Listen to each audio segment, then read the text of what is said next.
Chapter 1, True Martial Immortal.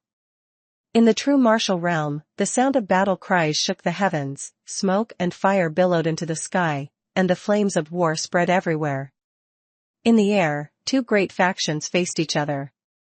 One side was as numerous as ants, but hesitant, seemingly wary of their opponents. 10 marshals stood at the forefront, each frowning. The leading commander, William Storm, held the William Storm blade in his hand, his golden hair flowing down to his back, fluttering in the wind. On the other side, their numbers were relatively smaller, but each individual stood tall like a war god. They bore no weapons, no visible energy, appearing like ordinary martial artists. Yet their eyes were resolute and cold, as if everything before them was unrelated to them. Their auras were nearly identical as they formed a specific formation in the air. The king of the true martial realm, Jonathan Eastwood, stood upright in the sky, like a divine being descending from the heavens, gazing down at the earth. Unexpected, isn't it, Jonathan Eastwood? Even your true martial battle clan faces a day when outsiders invade to annihilate your people. William Storm's laughter echoed throughout the true martial realm. Who dares to trespass upon true martial? Kill. Jonathan Eastwood uttered a brief command and struck. As the word kill fell, mountains crumbled, the earth split, rivers reversed, and oceans trembled. The previously motionless figures suddenly came alive like war gods, their fierce aura erupting in an instant. The great battle commenced. In the air, the clash between Jonathan Eastwood and William Storm was ferocious. William Storm raised his blade before his chest, pointed 2 fingers skyward, and shouted, "Heavenly Mirror." Instantly, his figure split into countless images, forming a spherical encirclement around Jonathan Eastwood. Jonathan Eastwood coldly surveyed his surroundings. Before true martial, all divine abilities are mere illusions. Break! Jonathan Eastwood unleashed a single punch, a torrent of power surging forth. With one strike, accompanied by boundless black lightning, he shattered a series of illusions. A large gap appeared in the spherical encirclement. Spinning around, he delivered a powerful sidekick, instantly breaking the sphere apart. Yet all the shadowy figures forming the sphere, still under William Storm's control, charged toward Jonathan Eastwood. The terrifying shockwaves leveled mountain ranges thousands of miles away. Jonathan Eastwood roared skyward, his hands rapidly forming seals as he retreated. Suddenly, he thrust his palms forward, and a colossal dragon emerged from the seals, carrying boundless black lightning as it surged toward the illusions. The dragon's roar shook the heavens and the earth. Those with weaker cultivation below were struck by the sound waves, their souls obliterated, vanishing from the land. William Storm was enraged. Everyone knew that while the true martial realm had fewer people, their combat power was unparalleled. Jonathan Eastwood's actions were clearly a massacre of cultivation world's forces. Boom! The dragon collided with the illusions, the space shattered, and the force spilled into another dimension. If not for this, the true martial realm would have been destroyed by this single blow. William Storm and Jonathan Eastwood entered the alternate dimension. A golden light orb and an ordinary figure clashed repeatedly, millions of exchanges completed in the blink of an eye. Below, cultivation world cultivators surrounded the disciples of the true martial realm, with waves of power rippling everywhere. The ground was repeatedly shattered, creating massive craters. If not for the countless restrictions in the true martial realm, this world would have been destroyed countless times over. The disciples of the true martial realm, all bloodied, stood firm like azuras. The cultivation world forces, facing beings akin to death gods, were utterly powerless. However, leveraging their numerical advantage and various magical treasures, cultivation world managed to fight the true martial realm to a standstill. The battle raged on for 7 days and 7 nights, with no one knowing the ultimate outcome. This battle would later be called the 7 Martial War. Some say all 108 members of the true martial battle clan perished, and the true martial realm vanished. Others claim the true martial realm remained undefeated, and to preserve their homeland, the heroic spirits of the battle clan sacrificed their lives to teleport the true martial realm to another world. Since all 10 marshals of the cultivation faction perished and nearly all their disciples were annihilated, only the commander William Storm escaped with a small remnant of his forces, disappearing from the world thereafter. Heavenly Origin Continent, on the sandy shore of a massive, desolate island thousands of miles off the east side, a young man lay sprawled out in the shape of the Chinese character, Big. As the sun set, half of it was obscured by towering mountains, and the twilight painted the sea red. Flocks of seabirds chirped melodiously over the ocean. "Ah, where is this place?" The young man woke up, gently rubbing his head, and began observing his surroundings. Rows of coconut trees stretched endlessly, with large, round coconuts hanging in clusters from the treetops, making his mouth water. Gentle waves lapped against the sandy beach, and the world seemed utterly serene. "Wow, these coconuts are huge." The young man stood up and marveled at the enormous coconuts. Then, noticing his disheveled appearance, he shook his head. "Huh? Jade pendant, Kevin Schuyler. Is my name Kevin Schuyler?" Searching his body, he discovered a jade pendant, a saber, and a strange map with peculiar symbols inscribed on it. The saber was entirely black, devoid of any gleam, resembling a Japanese katana but slightly broader. Its hilt was thinner at the grip. Kevin Schuyler tested it by striking a tree but found it to be just like an ordinary blade, only heavier and darker. Finding nothing extraordinary about it, he sheathed the saber, deciding to keep it since it was one of the few possessions he had. Stowing away the map securely, Kevin Schuyler ventured into the forest. Climbing up a tree, he plucked 2 coconuts and drank their contents greedily. This was a primeval forest, dense with vegetation, and ancient trees with trunks 5 or 6 meters in diameter, requiring 10 adults to encircle them, stood as a testament to how rarely humans had visited this place. Deer and wild rabbits roamed fearlessly, while the calls of gibbons and chirping birds filled the air, creating a truly natural scene. Kevin Schuyler continued forward when suddenly, a massive python lunged from the nearby bushes. Its body was as thick as a barrel, and its forked tongue, nearly half a meter long, flickered menacingly. Standing upright, the snake's height reached 3 meters. Kevin Schuyler immediately became alert, surprised at how calm he felt. A regular person would have collapsed in fear by now. Suddenly, Kevin felt a surge of energy rising from his dantian. With a slight focus, the energy seemed to gather in his palms. The giant python, with eyes as large as bowls, blinked without showing any intention to attack. Seeing this, Kevin Schuyler bowed slightly and said with a grin, "Greetings, Brother Python. I'm new here, please take care of me." The massive python tilted its head slightly, then slithered away, its enormous body rumbling past like a train. Kevin Schuyler wiped the sweat from his forehead as the energy, concentrated in his palms, returned to his dantian. What was that? Kevin Schuyler closed his eyes, calming his mind to sense the mysterious power within him. With a slight exertion, the energy began circulating through his body. Huh? When Kevin Schuyler focused his mind, he discovered an almost tangible sensation. Even with his eyes closed, he could see his body and even his internal structure. In his dantian, there was a liquid-like spherical mass. What on earth was that? My goodness! Who could tolerate having a sphere growing inside their abdomen? Kevin Schuyler immediately tried to suppress it with his mind, but as soon as he touched it, the sphere emitted a dazzling light. An endless stream of energy flooded his body. Kevin Schuyler felt immense power coursing through him, so this was the source of his strength. Overjoyed, Kevin Schuyler opened his eyes. Channeling the energy into his palms, he noticed his hands glowing faintly. Gradually, the sphere in his dantian shrank. Taking advantage of the moment, Kevin Schuyler swung his saber at a towering tree with a 5-meter diameter. Whoosh! My goodness! The giant tree was severed cleanly in half, and not just that, an area a meter ahead was leveled entirely.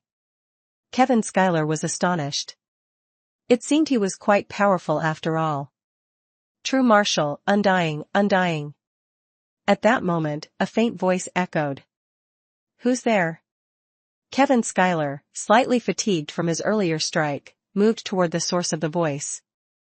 After traversing several dense forested areas, he stumbled upon a circular clearing with a diameter of at least 100 meters. Not a single tree stood within the clearing, only grass. In the midst of this dense forest, such a place seemed almost surreal. Wait, what was that?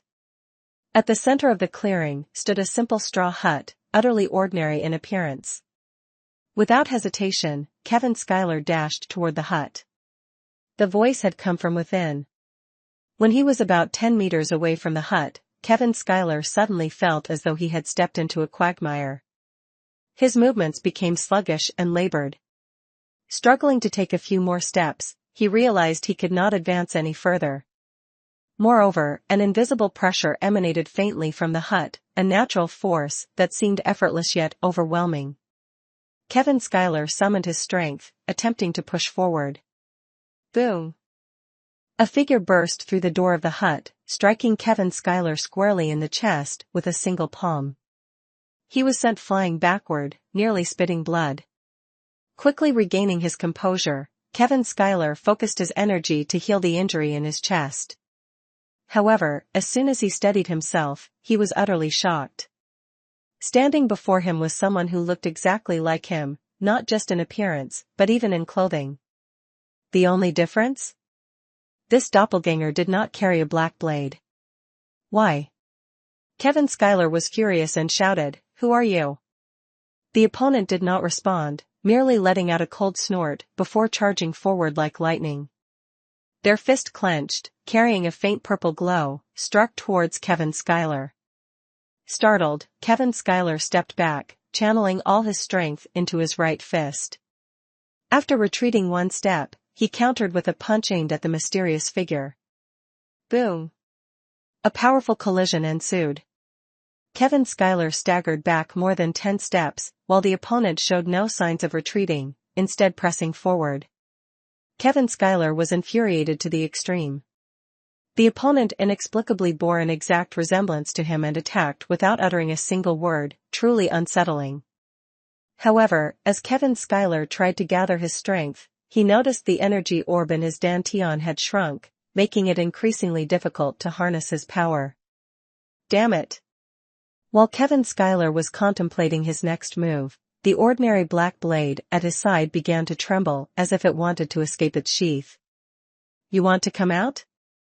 Kevin Schuyler gripped it tightly and drew it out. The black blade emitted a dazzling light. The once clear blue sky turned dark in an instant, black clouds gathered, lightning tore through the heavens, fierce winds howled, and the ground quaked. Seeing this, Kevin Schuyler poured his energy into the black blade and slashed toward the mysterious figure. The blade sliced through the air with an unstoppable force. The mysterious figure frowned, forming hand seals with both hands, summoning a long sword composed entirely of radiant light. As the light sword emerged, a vast expanse of white light engulfed the entire grassy field. Clang! Blade and sword clashed, sending sparks flying in all directions. The darkened sky was lit up brilliantly. Amidst the deafening thunder, the two exchanged blows several times. Kevin Schuyler realized that he had lost control. It was no longer him wielding the blade, but the blade controlling him. After a prolonged battle, the energy orb within Kevin Schuyler completely vanished, and the light sword of the mysterious figure dimmed significantly. Kevin Schuyler spat out a mouthful of blood, astonished by the black blade's immense power. Despite its unassuming appearance, it was terrifyingly potent. Furthermore, the light sword left no trace on it, no matter how many times it struck. Who exactly are you? Though spitting blood, Kevin Schuyler was not gravely injured. Why do you look exactly like me? Understanding that the mysterious figure would not answer, Kevin Schuyler wasted no more words. He immediately unleashed a domineering mid-air slash. The 5-meter radius around him was enveloped in blade energy. The mysterious figure swung their sword to block, engaging in another head-on collision. This time, however, the mysterious figure could no longer withstand the force, being sent flying backward, coughing up a large mouthful of blood before disintegrating into specks of light and vanishing. Kevin Schuyler did not fare much better. Regaining his composure, he sheathed the blade and touched its hilt. From now on, I'll call you Heavenborn Fong. You're one of the few possessions I have, but why have you returned to your normal form now? I really don't understand. Kevin Schuyler gently stroked Heavenborn Fong, murmuring to himself. True martial, eternal. At this moment, the summoning voice echoed again. Kevin Schuyler walked toward the small wooden house, realizing that the resistance he had felt earlier had disappeared. He approached, pushed open the wooden door. Creak, the door creaked open. Inside, everything appeared ordinary. At the center of the room stood a wooden table, and on it lay a book emitting a faint glow. Aside from that, there was nothing else. Kevin Schuyler approached the table. True martial?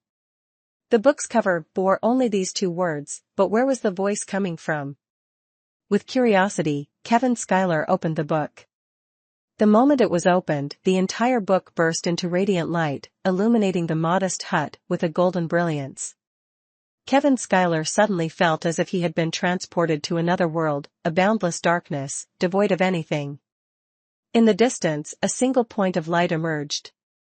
Oh, it was an old man walking toward him. With each step, he seemed to traverse thousands of miles. His hair was white as snow, his complexion youthful and rosy, like that of a child. Despite his silver hair and beard, his eyes gleamed with sharp clarity, and his skin emitted a faint glow. While the old man's expression was kind, he exuded an overwhelming aura of authority, compelling one to kneel in reverence. Kevin Schuyler stood in awe before clasping his hands in respect. This humble one greets the senior. The old man took another step forward, now standing directly before Kevin. Placing his right hand on Kevin's forehead, he closed his eyes briefly before speaking. Not bad. To conquer oneself, this is the path of true martial. To unify all realms, this is the destiny of true martial. To live with the heavens and perish with the earth, this is the essence of true martial. Kevin Schuyler gazed at the old man in confusion. It wasn't that he didn't want to move, rather, he found himself utterly unable to. The old man nodded slightly, then extended his right index finger, tapping lightly. A series of markings appeared in Kevin Schuyler's consciousness. It turned out that the golden orb hidden within his dantian was called primordial essence. When transformed into internal energy, it could amplify one's strength by tens of thousands of times. Spiritual energy, when materialized, became divine sense, which, at its peak, could perceive across vast distances. By using one's divine sense to guide the circulation of primordial essence within the body, it could heal internal injuries, open blocked meridians, and even absorb the essence of heaven and earth to replenish the primordial essence. At the highest levels, one could go thousands of years without eating. If absorption speed reached a certain threshold, it could sustain prolonged combat. Kevin Schuyler focused inwardly on his dantian and discovered two purple orbs already present. The original golden orb had also reappeared. So quickly? Kevin Schuyler was astonished. The two purple orbs seemed to hide two characters, but no matter how hard Kevin Schuyler tried with his divine sense, he could not discern them. When Kevin Schuyler withdrew his divine sense, the old man had vanished. The book, too, was gone, leaving only its cover. On it, two golden words glowed brilliantly, true martial. Kevin Schuyler's divine sense could feel an immense power hidden within those two words.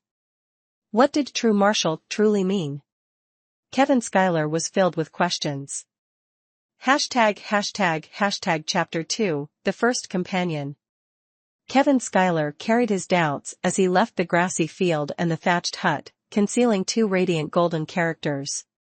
At that very moment, a loud noise erupted from the other side of the island, followed by a thunderous dragon roar echoing from the sea, shaking the heavens and earth.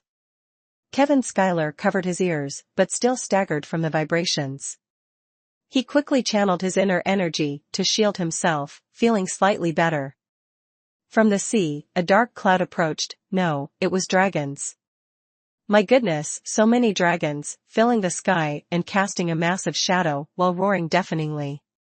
Kevin Schuyler was stunned. He had never seen such a scene before. These were Western dragons, with enormous wings and massive bodies exuding an innate sense of menace, along with various strange and unique dragons. The colossal shadow passed overhead, flying straight toward the other side of the island. Kevin Schuyler hesitated briefly before heading in that direction. The island was truly vast. Within the dense forest, there were countless exotic birds, ferocious beasts, fragrant flowers, and rare plants. Even after 3 days of traveling, Kevin Schuyler still hadn't reached the forest's edge. While marveling at nature's wonders, he didn't forget to channel his inner energy, which seemed to flow more naturally. Several fierce tigers and giant wolves fell to his hands. While roasting meat, Kevin Schuyler pondered silently. It seemed escaping this forest in a short time was impossible. Just then, a chirp-chirp sound echoed. Kevin Schuyler tossed aside his roasted meat and leapt onto a treetop. In the distance, he saw a dazzling light, and further beyond, it seemed a great battle was taking place, with waves of terrifying shockwaves rippling through the air. Focusing his energy, Kevin Schuyler discerned a vividly colorful egg emitting a 7-colored glow. From within the egg came faint, childlike murmurs, ah. Kevin Schuyler swiftly approached, picked up the egg, and darted away like a wisp of smoke, circling around the battlefield toward the right, heading to the other side of the island. This time, Kevin Schuyler dared not delay. Channeling his inner energy, he lightly stepped on tree branches, speeding away. He felt the battlefield in the distance was somehow connected to the egg, and the life within it seemed on the verge of hatching. After running continuously for 5 hours, Kevin Schuyler could go no further, his energy nearly depleted.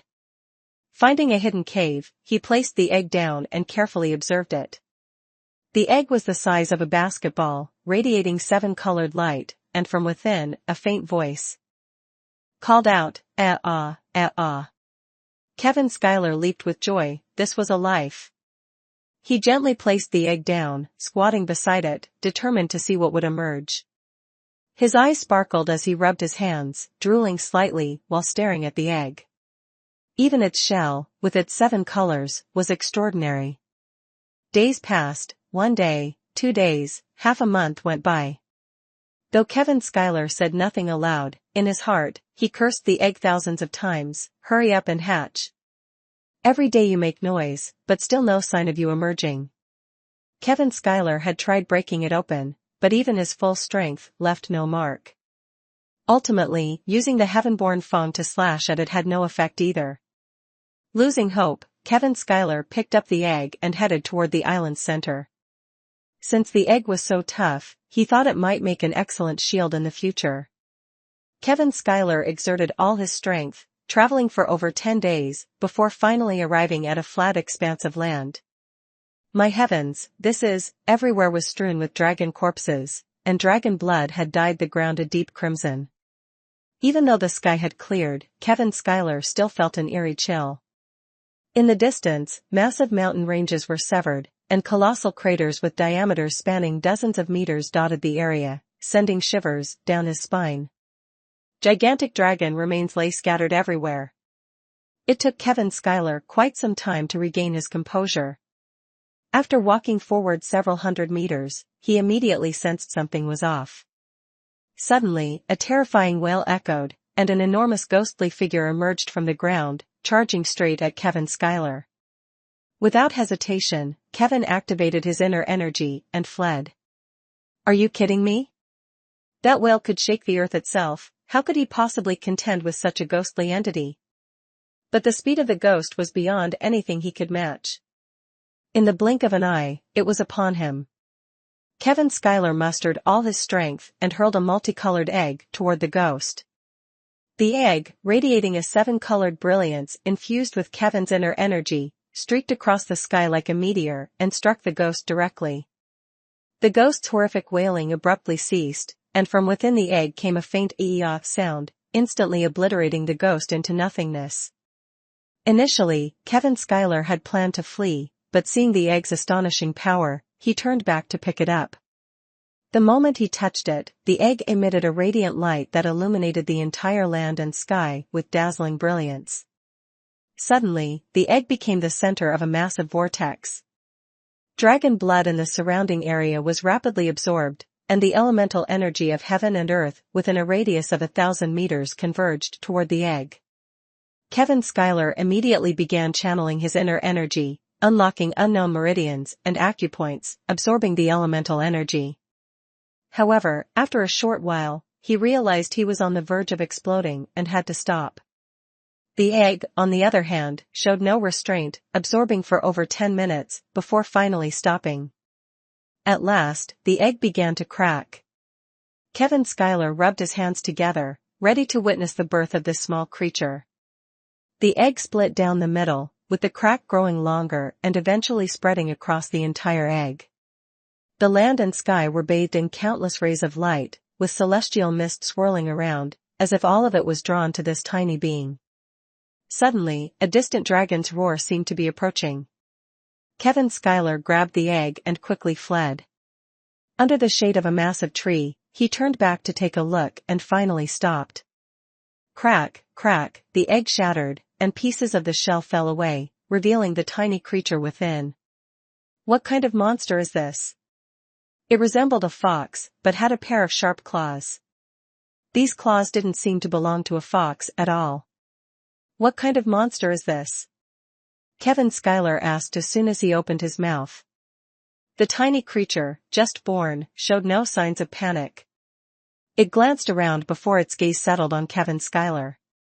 Suddenly, its eyes lit up, and it leapt into his arms, with its small paws outstretched. Kevin Schuyler remained silent for a long while, hoping it might be some divine beast, but it turned out to be just a fox, a seemingly impure one at that. Shaking his head, Kevin Schuyler tucked the little creature into his arms and picked up the eggshell. The shell appeared to be quite tough and beautiful, so he decided to keep it. "Who are your parents, little one?" Kevin Schuyler asked tentatively. To his surprise, the tiny creature seemed to understand him. It pointed its small paw at Kevin Schuyler, babbling incoherently, then paused to think. It shook its paw and pointed to the sky, paused again, and finally waved its paw erratically. Kevin Schuyler pointed to himself and then looked at the little creature. "Well, that's it. I've picked up a treasure," he thought. "You seem so clever, I'll call you Luna." Indeed, Luna was quite intelligent. She had the form of a fox, her fur pure white, without a single blemish, a fluffy tail that constantly wagged, and a sharp little snout that made her incredibly adorable. Even Kevin Schuyler couldn't help but take a liking to her. He thought to himself that if some sentimental young woman saw this little one, trouble might ensue. With this in mind, he deliberately ruffled Luna's fur, turning her into a spiky mess. Luna angrily waved her tiny paws in protest, but Kevin Schuyler ignored her. Once everything was settled, he tucked her back into his arms. Aside from her small paws emitting a faint glow, Luna looked just like an ordinary fox. Her jet black eyes, darker than obsidian, sparkled as if they held the ocean and the sky within them. Kevin Schuyler stared into those eyes for a long time, so long that Luna became shy and covered her face with her tiny hands. "How can such a little thing understand what I'm saying?" Kevin Schuyler thought to himself. "Oh well." Tightening his belt, Kevin Schuyler carried Luna and continued on his journey. The island was vast. When would he finally encounter another person? For 3 more days, he trudged on, and having Luna by his side added a bit of amusement to the journey. Remarkably, the little creature managed to devour an entire white rabbit. Kevin Schuyler flipped her over in disbelief. Her body wasn't even as big as the rabbit. Where did all that food go? Now, Kevin Schuyler had taken on an additional responsibility. The little one couldn't walk and spent all day nestled in his arms. The journey stretched on for another 3 days until, at last, Kevin Schuyler spotted a wide road. In the distance, at the end of the road, a massive city seemed to emerge, with just a corner of it visible.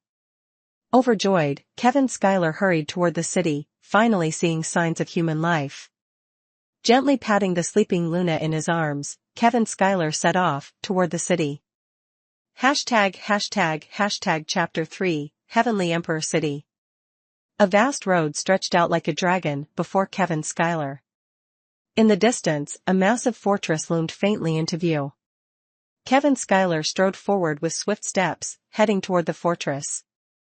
After walking for 3 full hours, he could finally discern the appearance of this stronghold. Wow, stretching thousands of meters wide and towering hundreds of meters high, was this a city? No, it was clearly an enormous fortress. Kevin Schuyler channeled his energy, lightly leaping onto the treetops, soaring through the air. Upon reaching the fortress gates, he noticed 2 rows of soldiers standing in perfect formation. Clad in bronze armor, they stood tall and motionless, like statues. Could there be a war brewing? These soldiers had clearly undergone rigorous training and battlefield trials. Each exuded a powerful aura of killing intent, their gazes cold and piercing. Kevin Schuyler involuntarily shuddered. What kind of formidable force was this? And what sort of mighty ruler stood behind these soldiers? Heavenly Emperor City, read the large plaque above the city gates. Kevin Schuyler saw people walking out from within the city, seemingly unfazed by the soldiers. On the contrary, their eyes revealed a sense of reverence. No matter what, Kevin Schuyler straightened his back and walked with feigned composure past the soldiers. He distinctly felt several sharp yet non-hostile spiritual senses sweep over him. It seemed they bore him no ill will. Glancing down at himself, Kevin Schuyler's face burned with embarrassment. His so-called clothing was nothing more than tattered scraps, barely covering his body, leaving much exposed. Though a man, Kevin Schuyler's skin was remarkably smooth, not overly pale but clean. His height, however, was unremarkable, only about 175 centimeters, making him half a head shorter than these soldiers. His shoes had holes in them, making him look no better than a wild man. Feeling his entire body heat up with shame, his face flushed red, Kevin Schuyler hurriedly hugged Luna and sought a secluded spot to hide. What should he do now? He needed to figure out how to get some proper clothes. Thinking of this, Kevin Schuyler glanced at Luna. Perhaps he could sell this little creature, maybe he could get a few coins to buy some new fabric. The moment the small creature woke up and heard Kevin Schuyler's thoughts, it immediately waved its tiny claws, scribbling furiously on his chest. Kevin Schuyler winced in pain, tears welling up in his eyes, and had no choice but to tighten his grip on the little one until it stuck out its tongue and finally calmed down. Kevin Schuyler hurriedly comforted, "Don't worry, you're my first friend. How could I sell you? I was just joking." The little creature waved its paw in protest, as if saying not to joke like that again. Kevin Schuyler was dumbfounded. This little creature seemed far too perceptive. In the bustling city streets, with carts and horses passing by, oddly enough, there were no street vendors shouting their wares. Only a few warriors and people dressed in peculiar outfits moved back and forth. Kevin Schuyler, out of options, boldly stepped forward. No one initially paid him any attention, but the little creature, seemingly unfamiliar with the world, curiously exclaimed, "Wow, wow," drawing the gaze of everyone around. Kevin Schuyler found himself in an awkward predicament. Resigned, Kevin Schuyler straightened his posture and walked confidently, firmly pressing the little creature to his chest to keep it hidden. But the little one refused to comply, struggling and crying out loudly. This time, the onlookers couldn't ignore it anymore. Wasn't this animal cruelty? Everyone started looking at Kevin Schuyler with disapproval. He felt helpless and couldn't explain himself. At that moment, a chubby middle-aged man approached with a sincere smile and said, "My friend, you seem to be short on money. How about I buy your little pet for 100 gold coins?" Kevin Schuyler was alarmed. This was his first interaction with someone here, and he barely understood what the man was saying. However, through the man's mental fluctuations, it seemed he wanted to buy Luna. What a joke, there's no way he'd let such a thing happen. "Hee, sir, I'm not selling. He's my friend, not my pet," Kevin Schuyler replied in his broken foreign language. The chubby man was visibly taken aback, and the onlookers sighed in relief. The people here were quite civilized, they didn't look down on Kevin Schuyler's attire and even sincerely offered him help. Embarrassed, Kevin Schuyler asked, "Sir, is there any place nearby where I can earn some money?" "What? You're not from the island?" the chubby middle-aged man asked in surprise. "Yes, I just arrived here recently." The chubby man looked Kevin Schuyler up and down, making Kevin Schuyler feel a chill run down his spine. Up ahead, there are various mercenary groups, official assessments, rank evaluations, and item appraisals, all lacking manpower. "You could try applying for one of those," he suggested.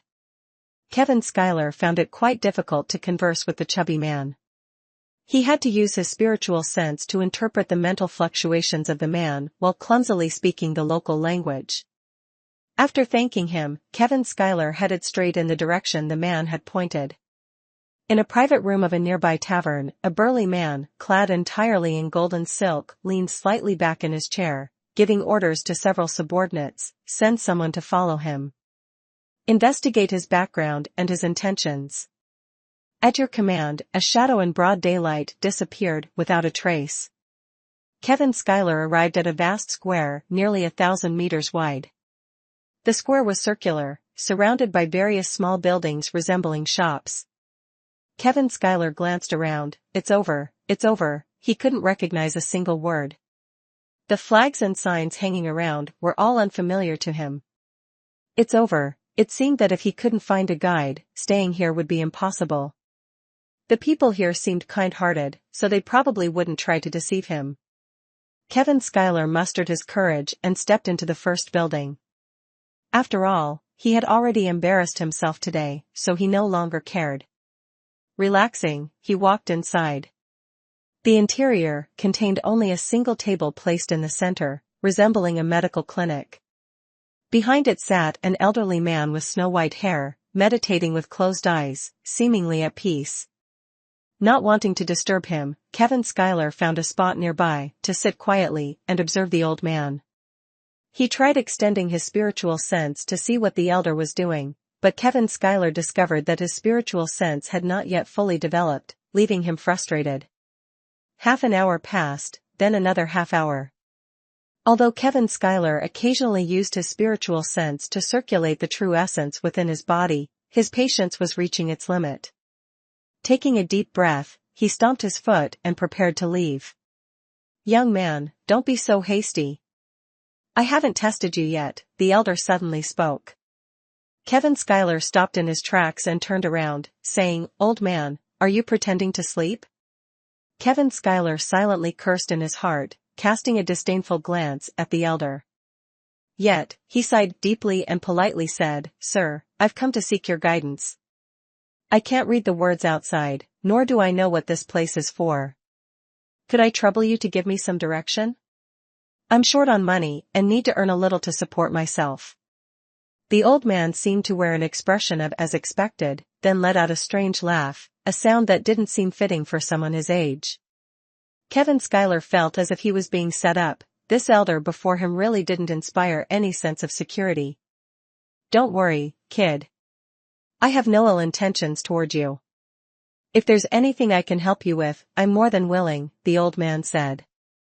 The people on this island truly are kind, Kevin thought as the elder continued, "Let me test something for you first."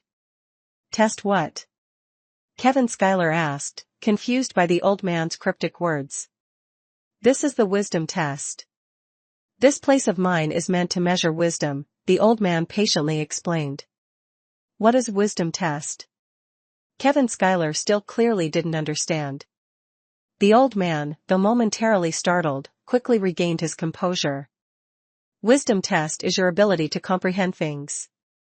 It reflects the sum of your life experiences and determines your future prospects.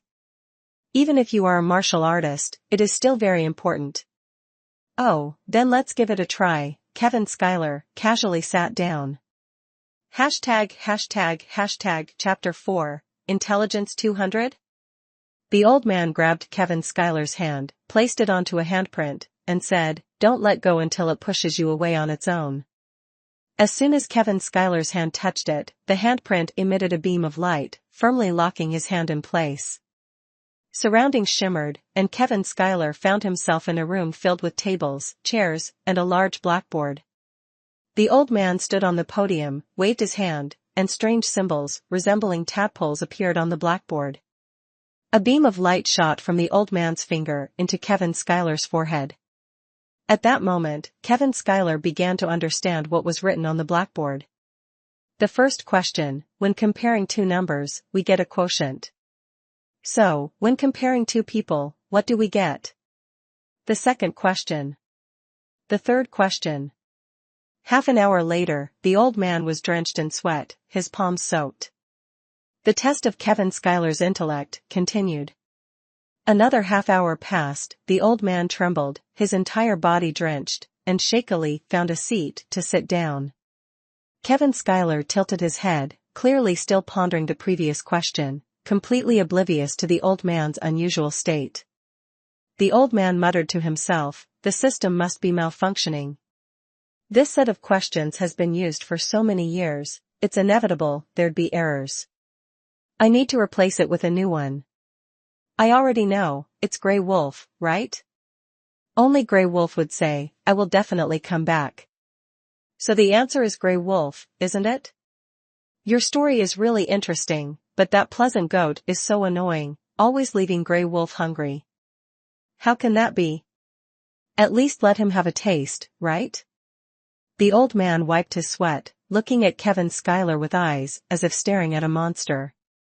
Kevin Schuyler looked back at the old man. "What's wrong with you? You got the answer right." "Got it right? Sure, but what does my intelligence have to do with these silly jokes? You're old and have nothing better to do, so you find a young person to mess around with these boring things, huh?" The old man replied, "The time it takes to answer, the accuracy of the answer, and the reasoning process, each multiplied by its respective percentage, combined gives a preliminary measure of your intelligence. So, what's the result?" 200, the old man said, trying to stay calm. "Then what's your intelligence score, old man?" 201, the old man replied weakly.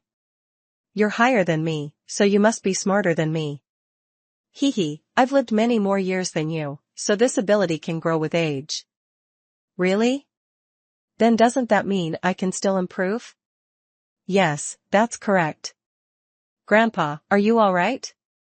Kevin Schuyler finally noticed the elder's peculiar behavior.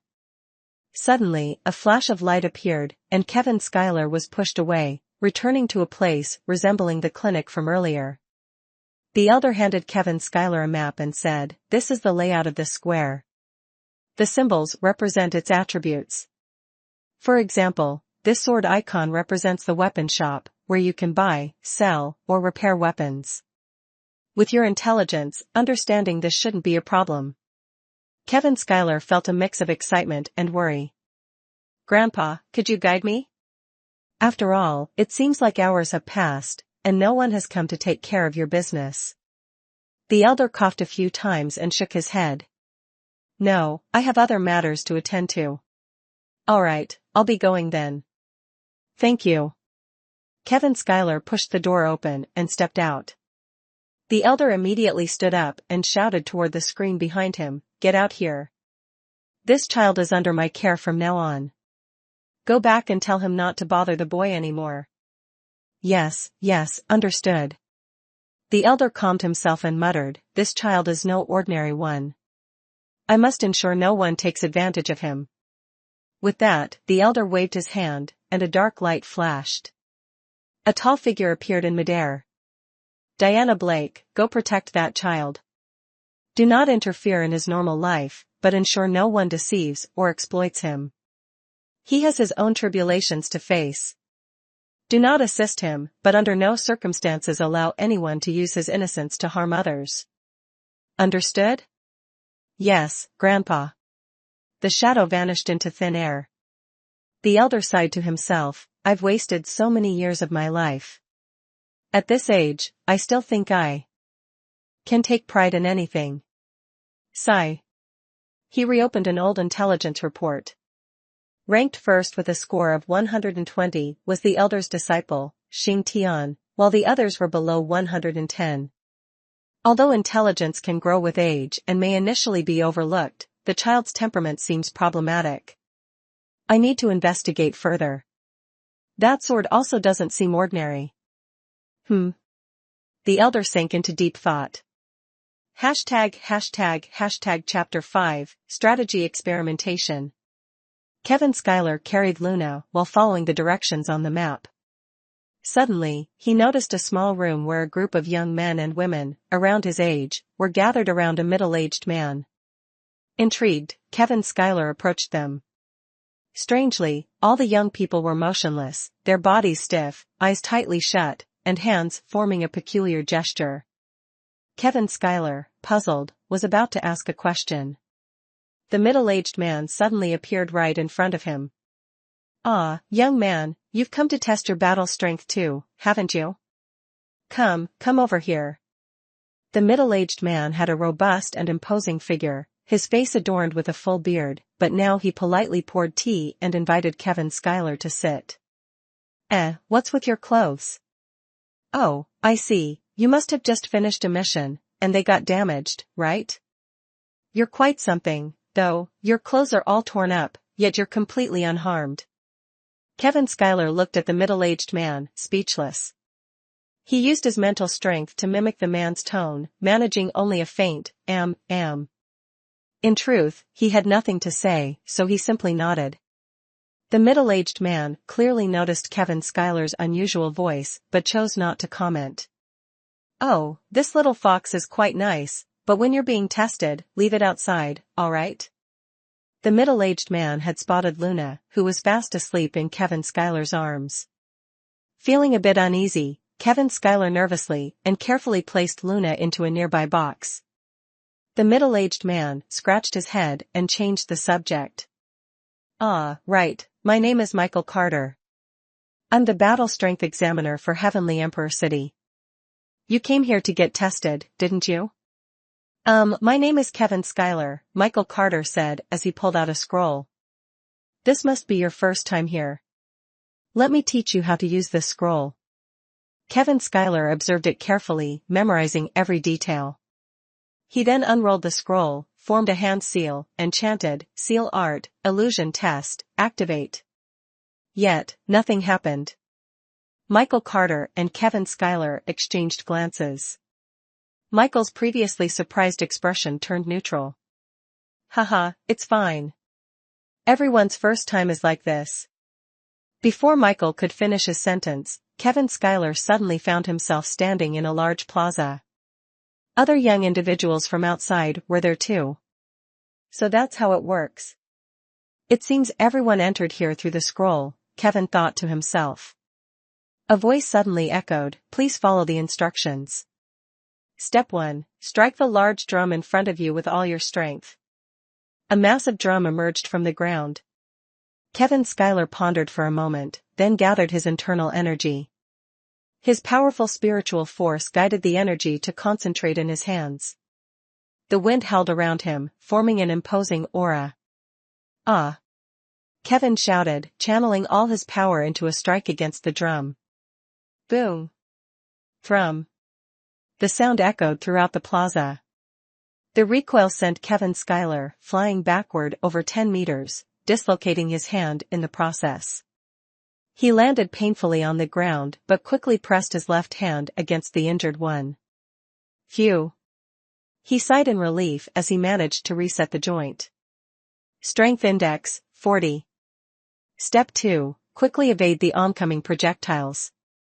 As the voice finished speaking, the large drum disappeared, and a wall rose from the ground.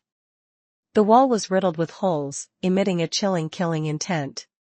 Kevin Schuyler remained vigilant, staring intently at the holes. Whoosh! As expected, hundreds, if not thousands, of projectiles shot out from the holes, aiming straight for him. His pupils contracted as he leapt backward, somersaulting out of harm's way. The spot he had just been standing on was now riddled with projectiles. Kevin exhaled in relief, but before he could compose himself, a terrifying warning sound erupted from above. Countless projectiles hurtled toward him. If I keep retreating in a straight line, the projectiles will easily catch up. I'll exhaust myself and end up like a pincushion. Kevin thought. He jumped sideways to evade the attack, but to his dismay, the projectiles altered their trajectory to follow him. Mid-air and unable to dodge further, he had no choice but to defend himself. Yet, as soon as he raised his hands, the voice from earlier echoed again, "The projectiles are illusionary attacks. Defending is useless." "What the? Why didn't you say so earlier?" Kevin shouted in frustration. Thud. A projectile pierced his palm, blood dripping. Down.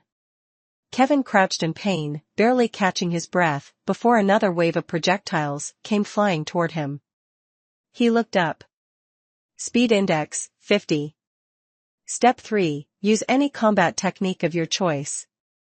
Kevin Schuyler, now resembling a human pincushion with projectiles embedded all over his body, knelt on the ground, panting heavily. Suddenly, a green light enveloped him, and his wounds healed completely. The projectiles vanished as if none of it had ever happened. Battle technique? I'm doomed, I don't have any battle technique, Kevin Schuyler thought hard, racking his brain. Previously, when fighting that strange person, it seemed like he had used some kind of battle technique with the Heavenborn Fong. But now, even after drawing the Heavenborn Fong, he couldn't muster any aura at all. As he kept pondering, half an hour passed, then another half hour. Do you actually have a battle technique or not? Sorry, Uncle, could you let me see their battle techniques for a bit? Kevin Schuyler pointed at the other young people. All right, Michael Carter reluctantly replied. Michael Carter waved his hand, and Kevin Schuyler was teleported into midair. Below, two youths were facing off. One had white hair, wore white clothes, and was entirely covered in white, even his eyes were white. Kevin Schuyler stared in astonishment at the white-haired youth.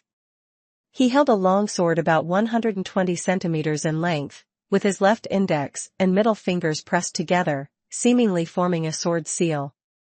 Opposite him was a youth with thick eyebrows and short hair, bearing a striking resemblance to Rock Lee from Naruto. He wielded no weapon. The two stood about 5 meters apart, observing their opponent. Suddenly, the thick-browed youth charged forward, shouting, "Clone barrage!" The thick-browed youth split into 5 clones, all rushing toward the white-haired youth. Startled, the white-haired youth stepped back, planted his sword into the ground, and formed a seal with both hands, shouting, "Sword technique, clone slash." Instantly, 5 flying swords emerged from the ground, each targeting one clone. As expected, Rock Lee's clones were pierced through, leaving only his original body. However, the real body seized the moment, leaping from the ground and slashing downward from midair. The white-haired youth smirked slyly, "You've fallen into my trap, Mason Carter." With that, the white-clad youth swung his sword upward, his left hand stretched horizontally, shouting, "Blade storm." Countless sword shadows swirled around the white-haired youth, forming a small whirlwind. Ah, how annoying! Mason Carter, the thick-browed youth, reluctantly struck toward the whirlwind, unable to move as he was still in midair. Thud. Clearly, Mason Carter was injured. The white-haired teenager hurriedly stopped forming hand seals, and the whirlwind gradually subsided. "Are you all right, Mason Carter?" The white-haired teenager quickly ran over to support him.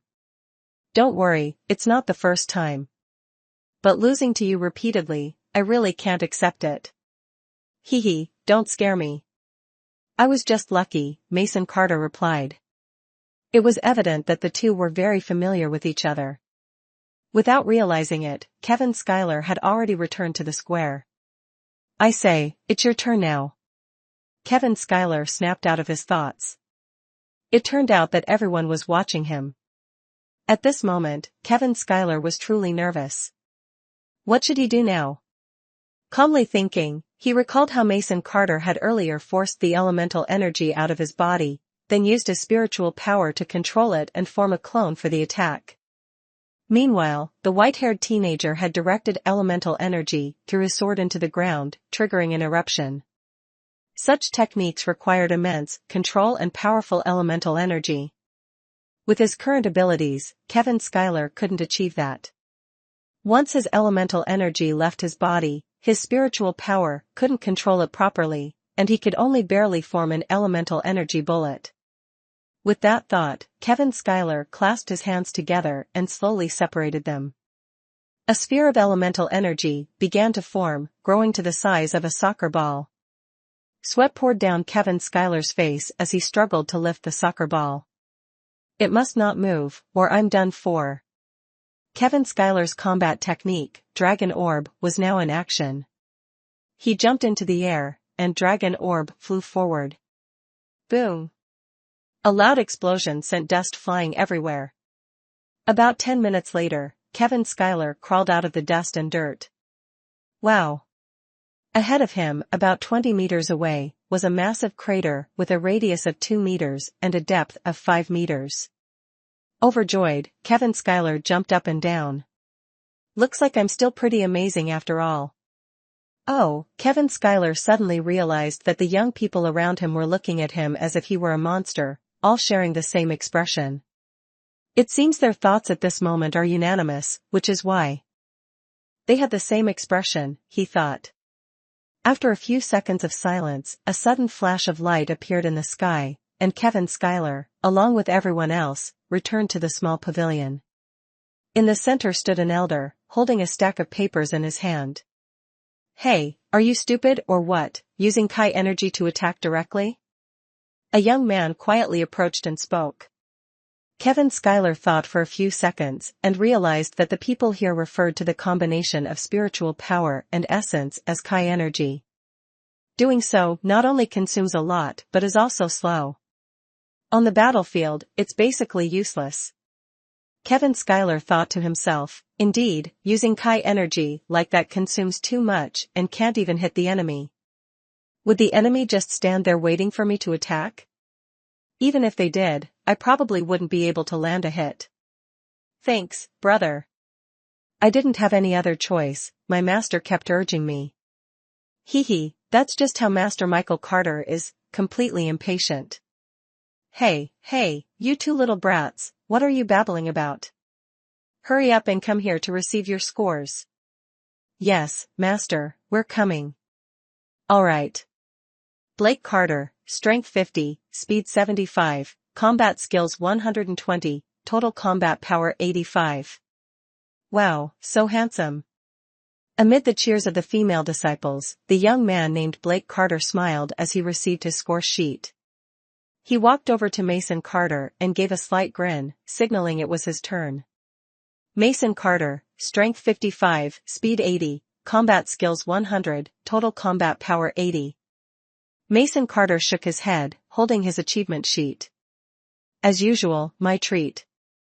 The two walked out together. When everyone had received their achievement sheets, Michael Carter, the master, still hadn't announced Kevin Schuyler's results. Could it be that my results are really bad? Kevin wondered aloud. Master, why isn't mine here? Michael Carter seemed to have anticipated this and said, follow me. Kevin Schuyler hesitantly followed his master to a room in the pavilion. The room was empty. With his back turned to Kevin Schuyler, the master spoke, Strength, 40, Speed, 50, Combat Technique. 0, Total Combat Power, 27. As expected, Kevin Schuyler lowered his head in disappointment. However, if my guess is correct, you don't even know how to use combat techniques properly. That was your first time, wasn't it? Yes, Kevin admitted. Michael Carter thought to himself, in such a short amount of time, he managed to grasp the essence of Kai energy and even combine it to launch an attack. Though it was his first attempt, there were no obstacles or side effects. Could he have practiced before, or is he a genius? Do you know? Michael Carter continued. The first time I used a combat technique, I was unconscious for 3 days, and I even injured my fellow disciples. They've mastered it so well because they've practiced countless times. Really? Kevin murmured. So, you're still very exceptional. Really? Kevin Schuyler's eyes lit up with excitement. Seeing his reaction, Michael Carter already had his answer in mind. Go wash up and change your clothes. I bought you a new outfit. You're not a student here, they all wear badges on their chests. Huh? Master, I don't have the money to repay you. Ha ha ha, what are you saying? I'm already very happy that you all came here. Money? What money? Really? That's great. Kevin Schuyler took a clean bath at Michael Carter's place and dressed in a fresh outfit that matched the local customs. Of course, he didn't forget to bathe Luna as well. The little creature had ended up drinking quite a bit of soapy water. Finally, when Kevin Schuyler stepped out, Master Michael Carter couldn't help but be startled. His hair, tied up with a wooden hairpin, now reached his shoulders. His resolute face, with a high, straight nose, exuded a faint heroic aura between his brows. His sharp gaze was like a laser. While his smiling face gave off a friendly impression, his commanding presence made others hesitant to approach casually. Those eyes were anything but ordinary. When Michael Carter looked into them, it felt as though he was gazing into millennia of history. How could this 15 or 16-year-old boy seem so extraordinary? What exactly was going on? Michael Carter couldn't comprehend it. After Kevin Schuyler put on his clothes, the long robe further accentuated his slender figure. Though Kevin Schuyler didn't appear tall or muscular, his well-proportioned physique radiated a harmonious beauty. The long warrior boots, crafted from soft, elastic silk material, were light and reinforced with a layer of soft stones on the soles. They were delicate yet remarkably durable. For the first time, Kevin Schuyler wore attire deeply rooted in the culture of this mysterious island. Accompanied by Luna, he began his mission-driven life. Michael Carter had informed him where to find the military affairs office. Awaiting him was a harsh reality: life would teach him that not everyone is kind. And the world is riddled with traps and schemes. A pure-hearted person like him would inevitably face painful choices in life. Grow up quickly, Kevin Schuyler. A long journey lies ahead of you. No matter which path you choose, it will lead you to a bright future. Yet some burdens are yours to bear. #### Chapter 6, The First Mission. Kevin Schuyler walked along the road toward the military affairs office, thinking to himself, "Sigh, I feel a little lost. Where do I come from? This place is clearly not my homeland. Although everyone here is kind, I ultimately don't belong here. Who are my parents? Sigh, it's so frustrating." After taking a few turns, Kevin Schuyler arrived at the military affairs office marked on the map. As he had anticipated, both sides of the gate were guarded by rows of bronze-armored soldiers. Master Michael Carter once said that this was the Heavenly Guardian Legion, the protective army of Heavenly Emperor City. Each of these warriors possessed immense strength and had defended the city from numerous monster attacks.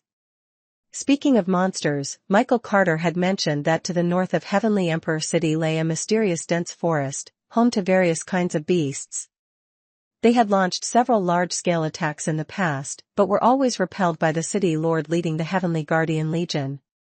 If they're just beasts, why do they attack so deliberately? There must be someone controlling them. Could it even be the Beast King?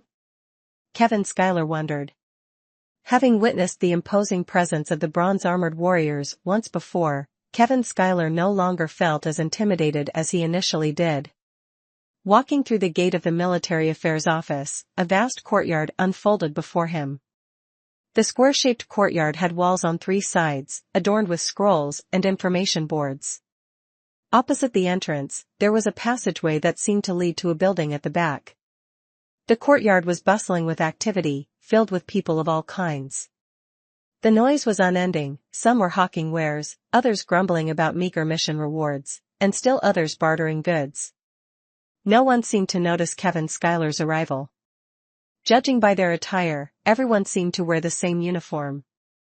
The scrolls hanging on the walls were likely mission postings. Moreover, based on the number of people gathered at different spots, the missions on the right side appeared to be the simplest.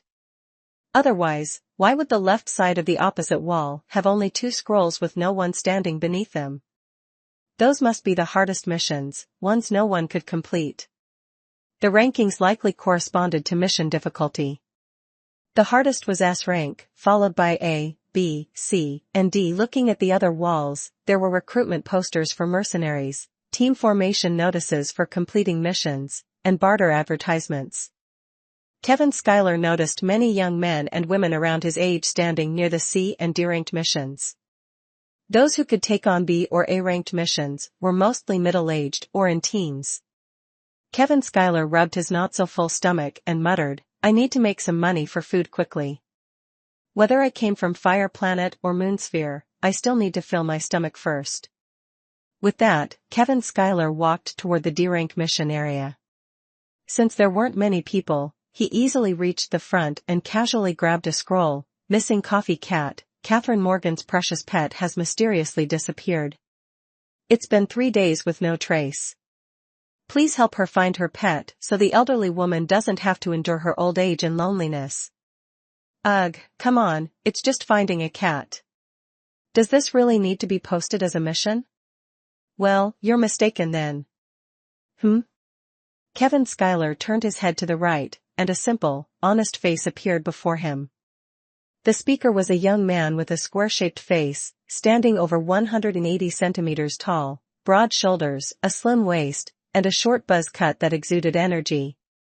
His sun-kissed skin suggested he had endured harsh weather, and his muscular frame resembled coiled dragons wrapped around his body. His bright, clear eyes immediately gave off the impression of a sincere and trustworthy person. Kevin Schuyler politely asked, "Hello, my name is Kevin Schuyler. I just arrived here." "What did you mean earlier when you said not necessarily? I was wondering why I hadn't seen you before. My name is Adam Miller, and I'm a student at Imagination University. Today's my day off, so I came here to complete a task and improve my cultivation." Adam Miller? Imagination University? After hearing Adam Miller's explanation, Kevin Schuyler finally understood. In Heavenly Emperor City, there was a renowned institution called Imagination University, the primary training ground for talent in the city. Most of Heavenly Emperor City's resources came from this university. By completing various tasks for the citizens to earn funding, combined with support from the city's government, Imagination University held a prestigious position in the city. Becoming a student there wasn't easy. Besides paying high tuition fees, one also needed a solid foundation. Naturally, the university's faculty was top-notch, and each graduating class consistently produced remarkable achievements. Upon hearing the name Adam Miller, Kevin Schuyler simply smiled. What a fitting name for him. As an elite warrior, aside from combat strength and techniques, basic skills like tracking, pursuit, and reconnaissance are equally important. That's why every task, no matter how small, must be taken seriously. My master always says so. Kevin Schuyler found this reasoning quite logical and decided to take on the task. You just need to register over there. Check out the mission rewards. Of course, Kevin Schuyler had already looked at the rewards, 5 gold coins and an iron bow. Only 5 gold coins? Isn't that a bit low? Kevin Schuyler muttered to himself, for such a low-level task, getting 5 gold coins is already a blessing. Just then, an incredibly handsome man walked by and overheard Kevin Schuyler's remark. He sneered coldly.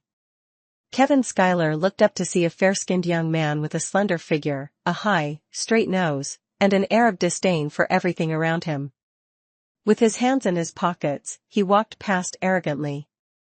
That's Tristan Reed, one of the top 10 first-year students at our school. It said he was born with a natural talent for learning combat techniques and inherited secret arts from his father. His combat strength is terrifying. On top of that, he's incredibly handsome, making him very popular among the female students. Wherever he goes, he's surrounded by admirers. With an admiring gaze, Nock foolishly looked at Tristan Reed. After listening, Kevin Schuyler slightly nodded to express his respect. The man named Tristan Reed didn't even glance back and walked straight toward Zone C. Kevin Schuyler didn't mind. After registering, he bid farewell to Adam Miller and headed toward the location described in the mission to set off. Take care, brother Kevin Schuyler. Adam Miller's sincerity made Kevin Schuyler quite fond of him, and he kept this honest and somewhat naive Adam Miller in his heart. Heavenly Emperor City is bordered by the sea to the south, an endless forest to the north, and another city to the east, Phoenix City. This city is predominantly populated by magicians, most of whom are women. Sophia Lawrence is one such woman. Although females make up the majority, Phoenix City boasts the strongest power. In past battles against invading beasts, Phoenix City played a pivotal role. Its terrifying magic and wide-range offensive support left all the warriors in awe. To the west lies a city named Maple Leaf. This city has a smaller population, with Heavenly Emperor City boasting around 2 million residents, Phoenix City over 1.5 million, while Maple Leaf City has only about 1 million. However, its strength is formidable due to the uniqueness of its warriors. They call their warriors ninjas. Ninjas not only possess extraordinary physical techniques, but also excel in unpredictable transformation techniques, which leave their opponents bewildered. Coupled with their exceptional overall qualities and terrifying professional ethics, ninjas are considered the most powerful individual combatants.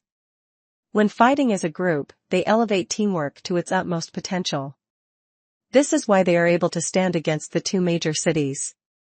The leader of Maple Leaf City, Ethan Woods, is rumored to have once ventured deep into the northern forests alone and returned unscathed, leaving behind countless legendary tales. The three universities in the three nations are the primary institutions for cultivating combat power. Hwasua University in Phoenix City and Hwa-Ing University in Maple Leaf City are both highly renowned. These three universities often represent their nations in strength competitions. Philip Lawrence, the leader of Heavenly Emperor City, once convened a three-nation summit to discuss strategies for defending against beast attacks. As a result, the three nations set aside their conflicts to face a common enemy and have maintained peace for 300 years without any warfare. Although the tripartite division of the three nations has lasted for centuries, hidden rivalries and struggles have grown increasingly intense. After all, beast tribes do not frequently attack humans, so humans naturally find other matters to occupy themselves. Beyond the dense forests, there are still many powerful races dominating the northern parts of the island. This island is so vast that it defies ordinary imagination. It is said that no one has ever fully explored the entire island, nor has anyone successfully crossed the forests to reach the other side. Traveling by sea is even more perilous. Long ago, a massive sea monster nearly destroyed the three nations. It was only through the combined efforts of the three leaders, with Sophia Lawrence personally sealing the creature beneath the ocean, that disaster was averted. Since then, no one dares to embark on long sea voyages. In truth, Kevin Schuyler himself is unaware that his intelligence has helped him avoid countless troubles. His extraordinary ability to comprehend and absorb knowledge has enabled him to survive resiliently on this unfamiliar island. Of course, the guidance of the kind-hearted island residents has also played a crucial role in steering Kevin Schuyler in the right direction. Finally arriving at the location described in the mission where Coffee Cat went missing, a cemetery. Mrs. Catherine Morgan had lost her small cat while visiting her ex-husband's grave. Kevin Schuyler recalled Adam Miller's words, as an elite warrior, beyond combat power and skills, basic tracking, investigation, and searching abilities are equally important. Never underestimate any task, always complete it seriously. For Kevin Schuyler, such abilities were his forte. He circled around the grave of Catherine Morgan's ex-husband but found no traces.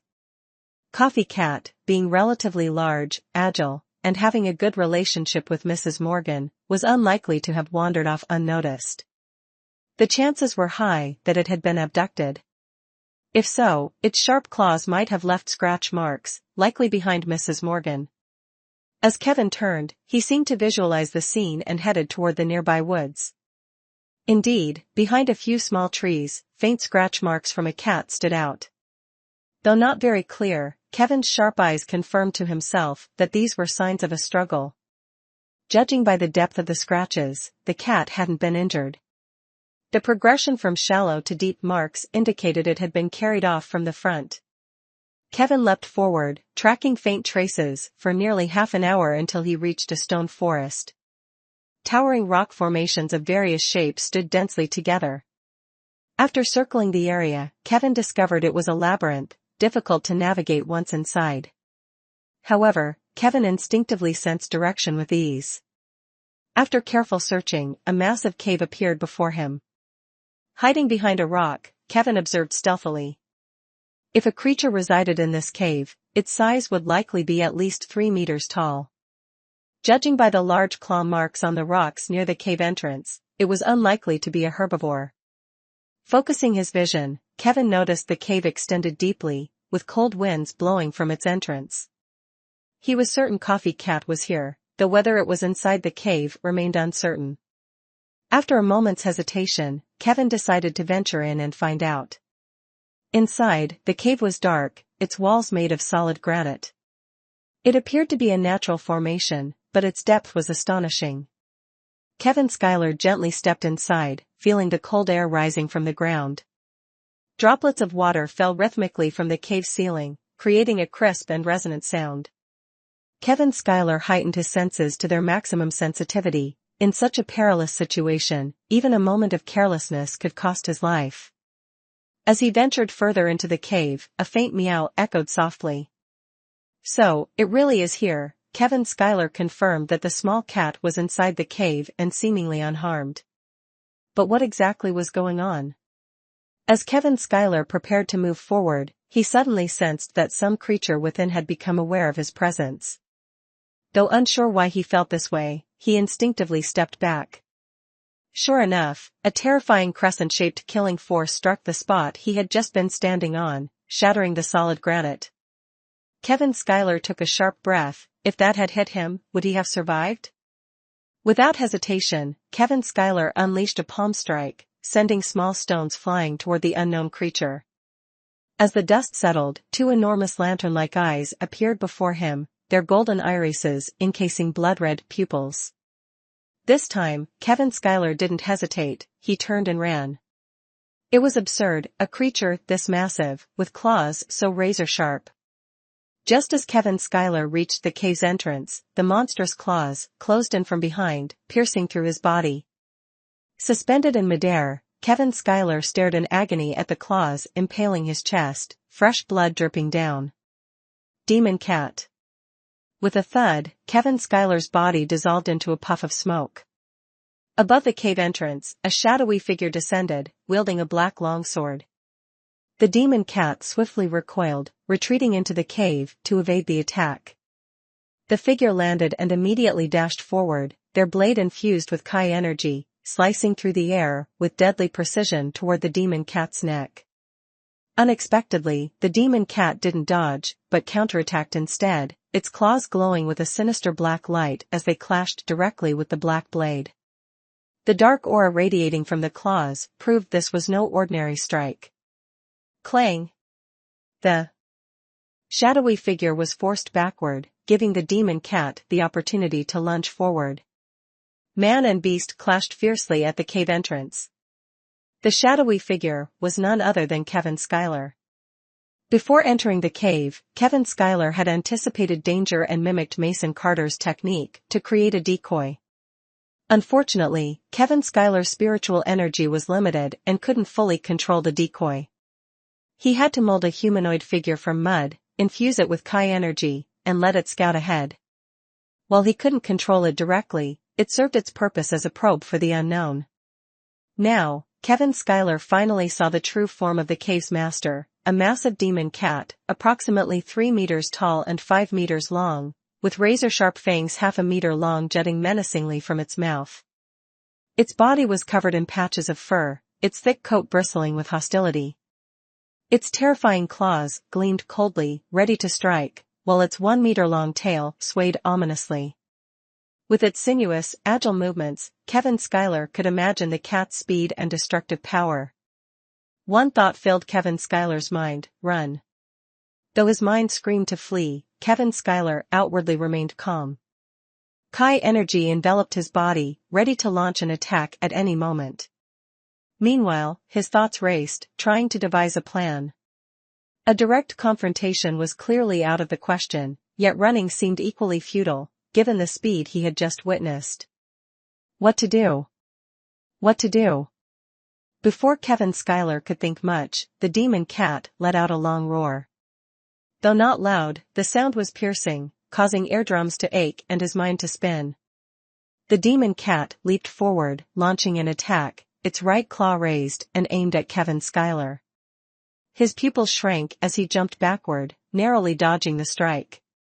The demon cat missed and was about to pounce again when, with a sudden boom, the ground beneath it exploded. Kevin Schuyler had already anticipated that such a massive cave wouldn't be an easy place to meddle with. The rubble, infused with Chi energy, exploded under the demon cat's heavy step. Its paw was injured by the sharp debris, and blood quickly gushed out. Seeing this, Kevin Schuyler rolled forward, positioning himself under the demon cat's belly. The creature wanted to escape, but it was too late. Heavenborn Fong, brimming with lethal Chi energy, slashed upward as Kevin used the momentum of his roll, carving a line from head to tail. What should have been a bloody scene instead turned bizarre, as the demon cat's belly quickly healed. By the time Kevin reached its tail, the demon cat had dodged, once again assuming a stance of confrontation. Kevin Schuyler realized he was at a disadvantage. If not for the traps he had set earlier, there was no way he could have approached the demon cat. Now that the traps were all used up, relying solely on his strength, how could he possibly be a match for it? As expected, the demon cat opened its mouth wide, releasing a terrifying toxic smoke that spread toward Kevin Schuyler. He had already moved to one side the moment the creature opened its mouth, reacting swiftly. Although the smoke didn't harm him, the demon cat leaped into the air, this time striking with its left paw. Kevin Schuyler had no choice but to turn back, swinging his blade forcefully. The blade, imbued with purple Chi energy, met the demon cat's attack. Boom! As expected, he was no match. Kevin Schuyler was sent flying like a fallen leaf, spewing a mouthful of fresh blood that arced through the air. Heavenborn Fong was nearly knocked from his grasp. Quickly adjusting his posture, before landing, Kevin's feet touched the ground, and he retreated rapidly, believing the stone forest could provide cover. Although the demon cat was the master of this domain, its massive size worked against it. Kevin swiftly darted into a narrow rocky path, twisting and turning through it. The demon cat landed on a large boulder, its golden eyes shooting out sharp beams of light. Kevin Schuyler hid carefully, but to his dismay, the demon cat charged toward him without hesitation. How did it know my location? Kevin Schuyler sensed the killing intent above his head and quickly shifted positions. Sure enough, the rock he had just been hiding behind was shattered by the demon cat. After dodging several more times, he was still discovered by the creature. Exhausted, Kevin Schuyler found himself forced out of the stone forest and into an open clearing by the relentless demon cat. Roar! Another ferocious growl erupted as its merciless claws, carrying terrifying force, slashed straight down. Kevin Schuyler had no other choice. Gritting his teeth, he plunged the heavenborn Fong into the ground, attempting to mimic the sword technique split shadow slash that Blake Carter had demonstrated during the combat assessment. Kevin Schuyler had no control over his Chi energy, letting it flow through the heavenborn Fong into the earth, where it exploded. Boom! The demon cat wasn't hit by the blast, but Kevin Schuyler was knocked to the ground. Roar! The demon cat, now enraged, clearly had no intention of prolonging the fight. Its blood-stained maw opened wide, releasing thick, swirling smoke that enveloped Kevin Schuyler like a deadly blade. Paralyzed and unable to move, Kevin Schuyler, in a desperate bid for survival, hurled the heavenborn Fong toward the demon cat. With a sharp clang, Kevin Schuyler collapsed to the ground, his hands feebly shielding his chest. Somehow, the demon cat's attack seemed to have been blocked. Was it the heavenborn Fong? Blood trickled from the corner of Kevin Schuyler's mouth as he peered through the smoke. Behind the demon cat, he caught sight of a familiar figure descending from the air with a powerful strike. Though the smoke began to dissipate, Kevin Schuyler could hold on no longer and passed out. ###Chapter 7, a shocking strike. When Kevin Schuyler regained consciousness, he found himself still lying in the same spot.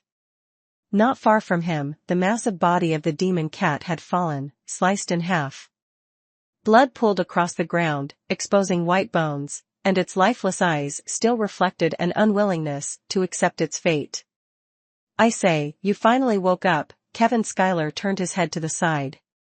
It was Tristan Reed, the genius Adam Miller always spoke of. As expected, he was formidable, even the demon cat had been slain by him. "Did you save me?" "Truly, thank you." Over the past few days, Kevin Schuyler had been diligently studying the language of this continent. Astonishingly, he quickly mastered most of the spoken phrases and no longer needed to rely on mental energy for communication. "Are you joking? Why would I save you? Whether you live or die has nothing to do with me. I was simply tasked with killing this demon cat. Don't misunderstand." After speaking, he leaped into the air, disappearing in just a few steps.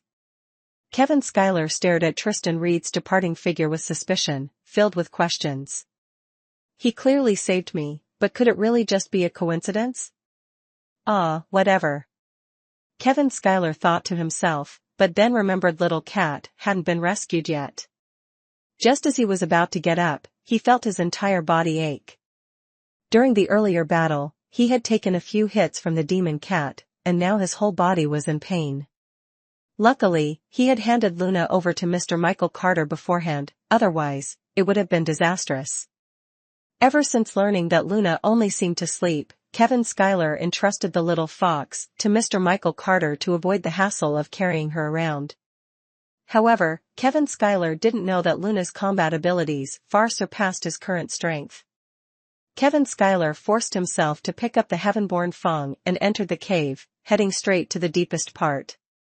On a stone bed lay a small cat, sleeping soundly. It didn't appear to be in any danger. Strange, why had the demon cat brought it here without harming it? Kevin Schuyler glanced around but found nothing unusual. With a puzzled expression, he grabbed the small cat and started heading back. The kitten, startled awake, tried to escape, but Kevin Schuyler didn't give it the chance, grabbing it by the scruff and carrying it along. After successfully completing the mission, Kevin Schuyler received 5 gold coins and an iron bow. Lady Catherine Morgan repeatedly expressed her gratitude, saying she couldn't live without the kitten. Kevin Schuyler accepted the mission rewards and quickly left, not wanting to hear the elderly woman recount stories about her and the little cat. At the bathhouse, after inquiring with the innkeeper, Kevin Schuyler learned about the island's currency system. Gold coins turned out to be a low-tier currency, as the locals primarily used cards for transactions. Unbeknownst to Kevin Schuyler, the Heavenly Emperor City Forest in the north was rich in mineral resources, making gold naturally less valuable. For convenience, the 3 major cities had unified their currency system using alloy cards, which, after being enchanted by mages, served as a payment method. Since the area was isolated from the outside world, there were no complications. 10 units, jiao, equaled 1 silver coin, 10 silver coins, yuan, made 1 gold coin, 10 gold coins, 10 yuan, equaled $1, $10, 100 yuan, equaled 1 sun coin, and 10 sun coins, 1,000 yuan, equaled 1 renminbi, 10,000 yuan. Kevin Schuyler spent 2 gold coins on 3 sets of clothes, bathed, and ate to his heart's content, leaving him with only 2 silver coins in hand. He couldn't help but smile bitterly. What about tomorrow's breakfast money? And where would he sleep tonight? Having no other choice, guessing that there would be no food at the inn tomorrow morning, Kevin Schuyler had to find a quiet alley, sit down, and mutter, "Looks like I'll have to sleep here tonight." It was early summer, the moon and stars were sparse, and a crescent moon hung high in the sky. Kevin Schuyler frowned. In this foreign land, though he was quickly adapting, where exactly did he come from? Back at the sea, could it be that he had been swept ashore by the waves? But why did he have basic knowledge yet no memory of his past? Could it be that his head had been injured, causing him to lose all prior memories? And what about True Marshall? Who was that person who looked exactly like him? Kevin Schuyler focused inwardly on his dantian, where 3 golden orbs rested motionlessly, 1 gold and 2 purple. Even though he couldn't understand these mysteries, why couldn't his spiritual power leave his body? How was he supposed to control his Chi energy? If he couldn't use magic, that was one thing, but at this rate, he couldn't even utilize combat techniques. Despite sensing immense spiritual power within himself, it was useless if he couldn't project it outward. He couldn't even control his avatar. Was he destined to be unable to use spiritual power and live as an ordinary person?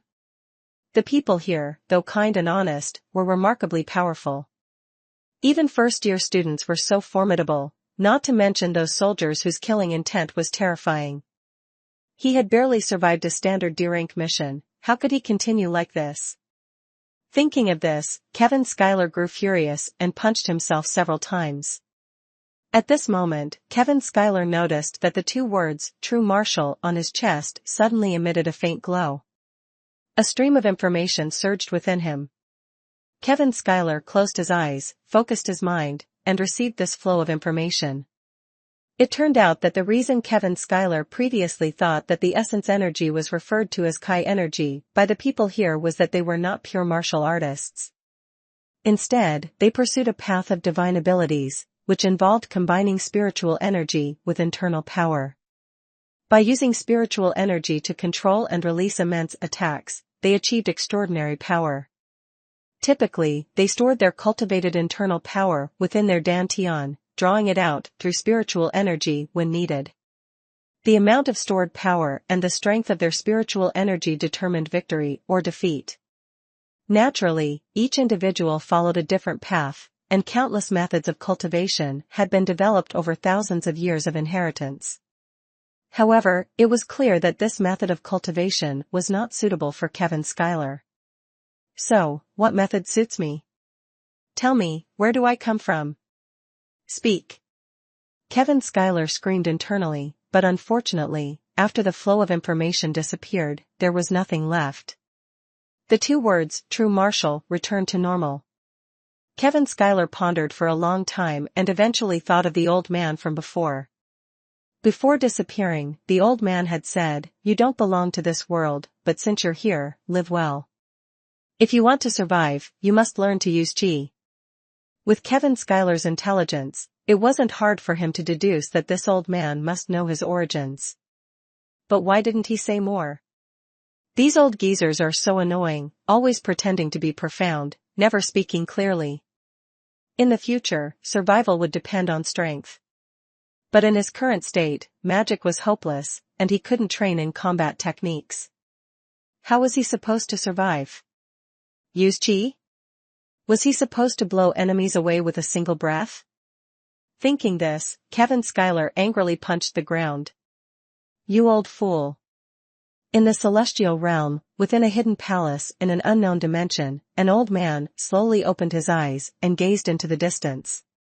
His gaze was terrifying, as if it could pierce through the entire world, reaching an unfathomable distance. Ha ha. The old man chuckled, shook his head, closed his eyes again, and said no more. In truth, Kevin Schuyler underestimated himself. His intelligence level was 200, an absolutely rare phenomenon. No, it was unprecedented. Although this intelligence wasn't the conventional kind, it could grow with strength, age, and experience. Yet, Kevin Schuyler appeared to be only about 15 or 16 years old. His performance on the battlefield and during his exploration of Heavenly Emperor City demonstrated an astonishing ability to comprehend and absorb knowledge. The combat techniques of Mason Carter and Blake Carter were deciphered by him with just a glance. If it weren't for his inability to use spiritual power to control his Chi energy, he might have instantly mastered techniques that others had painstakingly learned. As Kevin Schuyler pondered this, he realized that his energy was the key. For some reason, he couldn't project his spiritual power externally, but the spiritual power within his body was extraordinarily strong.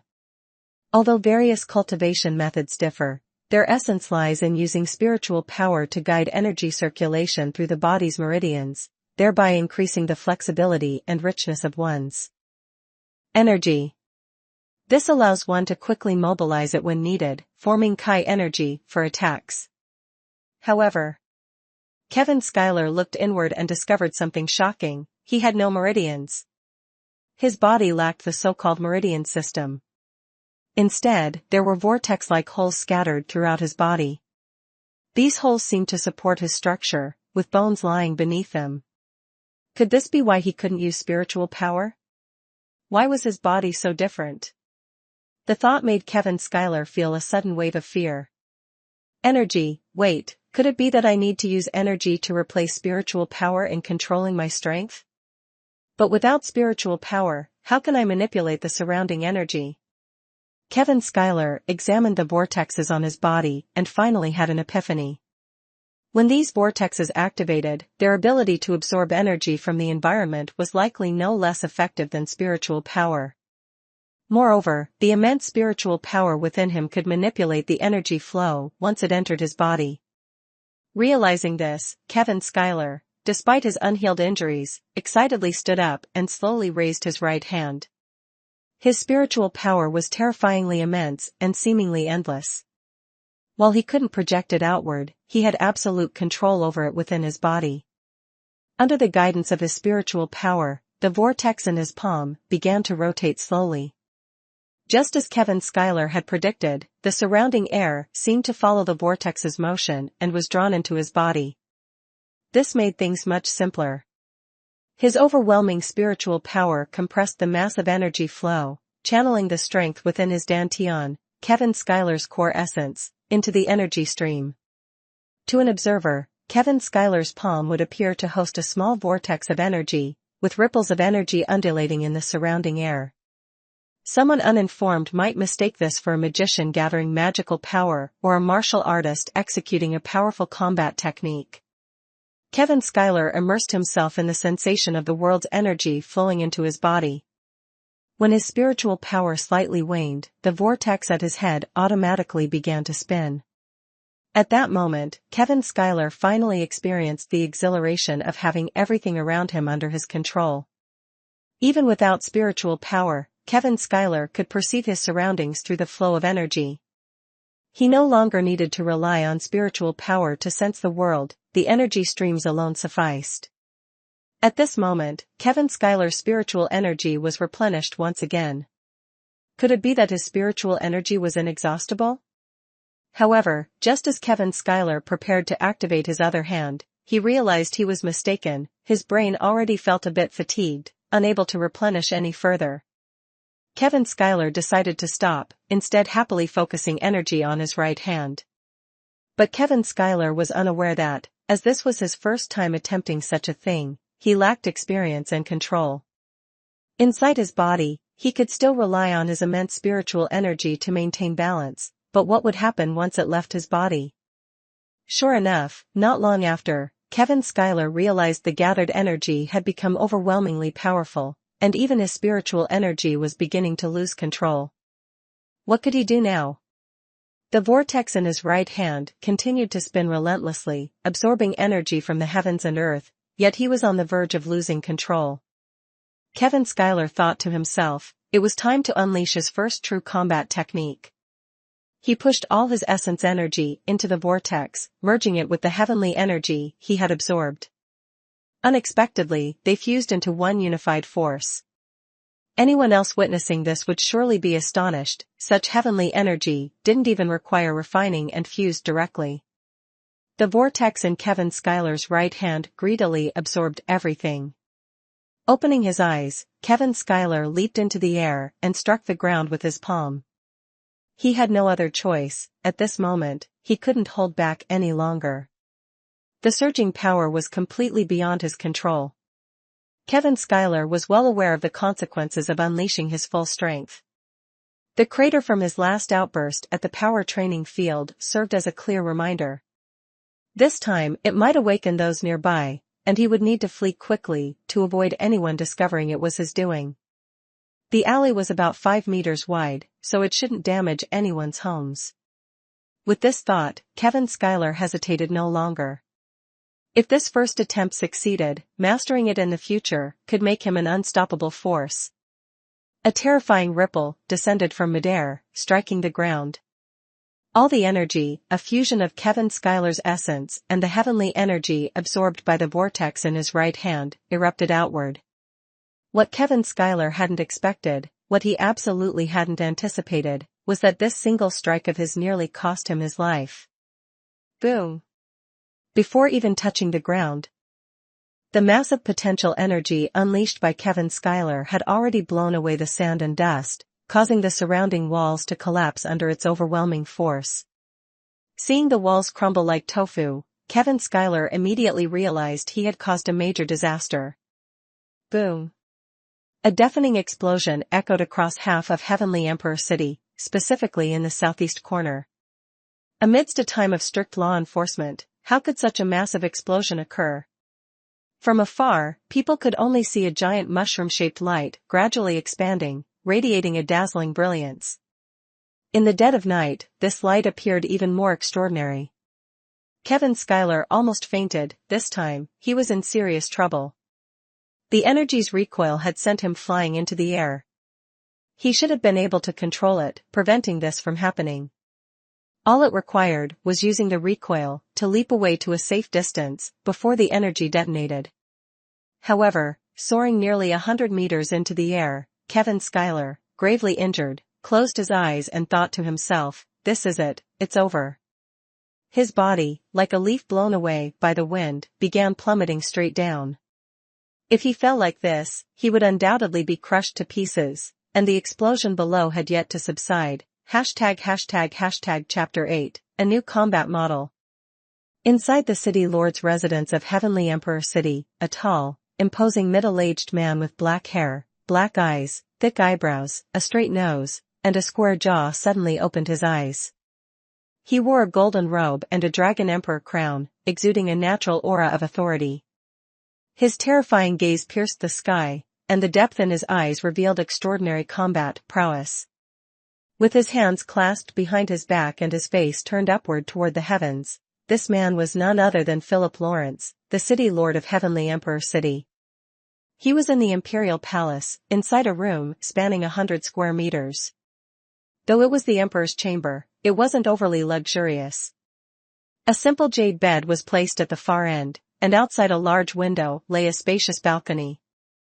Various plants grew on the balcony, and a sunflower that had lost its daytime brilliance was now fast asleep. The chirping of insects narrated the joy of summer. Suddenly, a shadowy figure appeared in midair, as if it had always been there, unseen by others. "Your Majesty, there has been a major explosion in Zone C-2-23, with an estimated blast radius of about 100 square meters. Since this area is near the outskirts, the population is sparse. So far, 5 bodies have been discovered. According to investigations, it appears to be an accidental explosion." When the Shadow Division arrived at the scene, there were no other traces. The specific cause is currently being investigated in coordination with Captain Yu. The City Lord seemed not to hear and continued gazing at the sky. After a long pause, he finally spoke. "It has been a long time since such an incident occurred in Heavenly Emperor City. I do not believe this was an accident. Instruct you to uncover the truth within 3 days and report back to me. Additionally, order Overlord to reorganize the Heavenly Guardian Legion and prepare them for mobilization." Understood. The shadow disappeared once again into the night, as if it had never been there. Under the moonlight, the City Lord's residence returned to its tranquil state. Philip Lawrence furrowed his brows. Heavenly Emperor City had been peaceful for a long time. Could this incident become the spark for war? Kevin Schuyler, too, had not anticipated that his outburst would ignite the flames of a 3-nation war. From this moment on, the island would no longer know peace. The long-awaited conflict was about to erupt, and only through war could people grow. Kevin Schuyler was too naive. What he truly needed was the tempering fire of war. Heavenly Emperor City Intelligence Testing Center. The elder in charge of the examination looked at the naked man lying on the bed before him. The man had a slender build, pale skin, and shoulder-length hair that had been scorched, emitting a burnt smell. A large wound on his chest had been bandaged, but his body was still covered with injuries. Beside the elder stood a shadowy figure, somewhat resembling the one outside Philip Lawrence's chamber. However, upon closer inspection, this shadowy figure, though entirely cloaked in black garments, revealed a well-defined chest and hips, indicating she was a woman. She observed the man's body without any sign of abnormality, and her eyes showed no emotional fluctuation, as if she were merely a puppet. "Sigh, you've only been away for a few days, and already caused such a massive explosion. If you stayed on this island for a few more years, I fear the entire place would be turned upside down." The elder was quite frustrated. Even with his extraordinary spiritual power, he couldn't penetrate Kevin Schuyler's body in the slightest. It was as though it were a forbidden zone. Any spiritual energy he sent in disappeared like a stone sinking into the ocean, leaving no trace. "Grandfather, this is the item I found when I saved him. It seems to have saved his life." The young woman offered the heaven-born Fong to the elder. "Oh? This ordinary black blade saved his life?" The elder experimented with it, and the result was the same. His spiritual energy couldn't detect any fluctuation from it. It was indeed just an ordinary blade. Moreover, compared to a typical warrior's weapon, it seemed even cruder. Though the blade was flawless, and its tip was strangely eerie, there was absolutely no energy flow within it. However, when the elder infused Kai energy into it, he discovered the blade absorbed his Kai energy at an incredibly fast rate. He had no way to examine it further. "Are you saying that when he launched an attack, there was no Kai energy fluctuation at all?" "Yes, grandfather. At that moment, I sensed a strong energy fluctuation around him, but it truly wasn't his own Kai energy." "I see, so he attacks purely using aura?" "Grandfather, this man doesn't possess extraordinary spiritual power, nor does he have overwhelming Kai energy." "Why then do you, Diana Blake, you've asked too many questions already." "Yes. Although I cannot examine the inside of his body, I can still judge that he's fine. Once he wakes up, take him to Linked Thought University to study." "Yes." Though the shadow figure was clearly perplexed, they still agreed. Kevin Schuyler woke up, or rather, to be precise, he hadn't fully awakened yet. However, he could feel the sensations within his body, though he remained oblivious to the happenings outside. Finally, Kevin Schuyler understood the method of his combat abilities. No wonder that old man had said, "If you want to survive, you must learn to use energy." The spiritual force within Kevin Schuyler's body flowed freely, as if it were a fish in water. Every part of his body was meticulously tended to by this force. The three essence spheres in his dantian emitted their own distinct light, quietly suspended there. At the moment, Kevin Schuyler could only use his spiritual force to manipulate the golden essence sphere. But why was his attack purple in color? Kevin Schuyler couldn't figure out the answer, so he decided to let it go. Seeing whirlpools all over his body, Kevin Schuyler couldn't help but feel a sense of unease. Huh? As Kevin Schuyler's spiritual force roamed throughout his body, he noticed that the whirlpool in the palm of his right hand was spinning on its own. The surrounding energy from heaven and earth was being drawn into the center of the whirlpool. Kevin Schuyler speculated silently. It seemed that the whirlpool had the function of storing and releasing energy. Under the command of his spiritual force, he could control its operation. However, given his current state, Kevin Schuyler's control wasn't very refined. Of course, this was expected, it was his first attempt. But with his intelligence, Kevin Schuyler believed this wouldn't remain a problem for long. Why hadn't he fully awakened yet? No, more importantly, why couldn't he control his body? Ah. Kevin Schuyler finally noticed a massive wound on his chest. When his spiritual force reached the area, the wound was slowly closing. It appeared that his inability to control his body stemmed from this injury. But why wasn't he feeling any pain, despite the severity of the wound? At that moment, the purple essence sphere in his dantian automatically released a liquid-like substance, without the need for spiritual force to activate it. As the liquid reached his chest, the wound began to heal at a speed visible to the naked eye. Kevin Schuyler quickly deduced that the purple essence sphere had healing properties. With a thought, he directed a surge of the liquid toward his chest. In just a moment, the wound had fully healed internally, though the exterior still showed signs of injury. As Kevin Schuyler's spiritual force retreated, his mind regained control over his body. His eyes suddenly snapped open, faint purple light flickering within them. Kevin Schuyler looked at the simple bed in front of him. Clearly, this was the room where he had previously undergone an intelligence test. It seemed he had returned here. Could it be that the old man had saved him?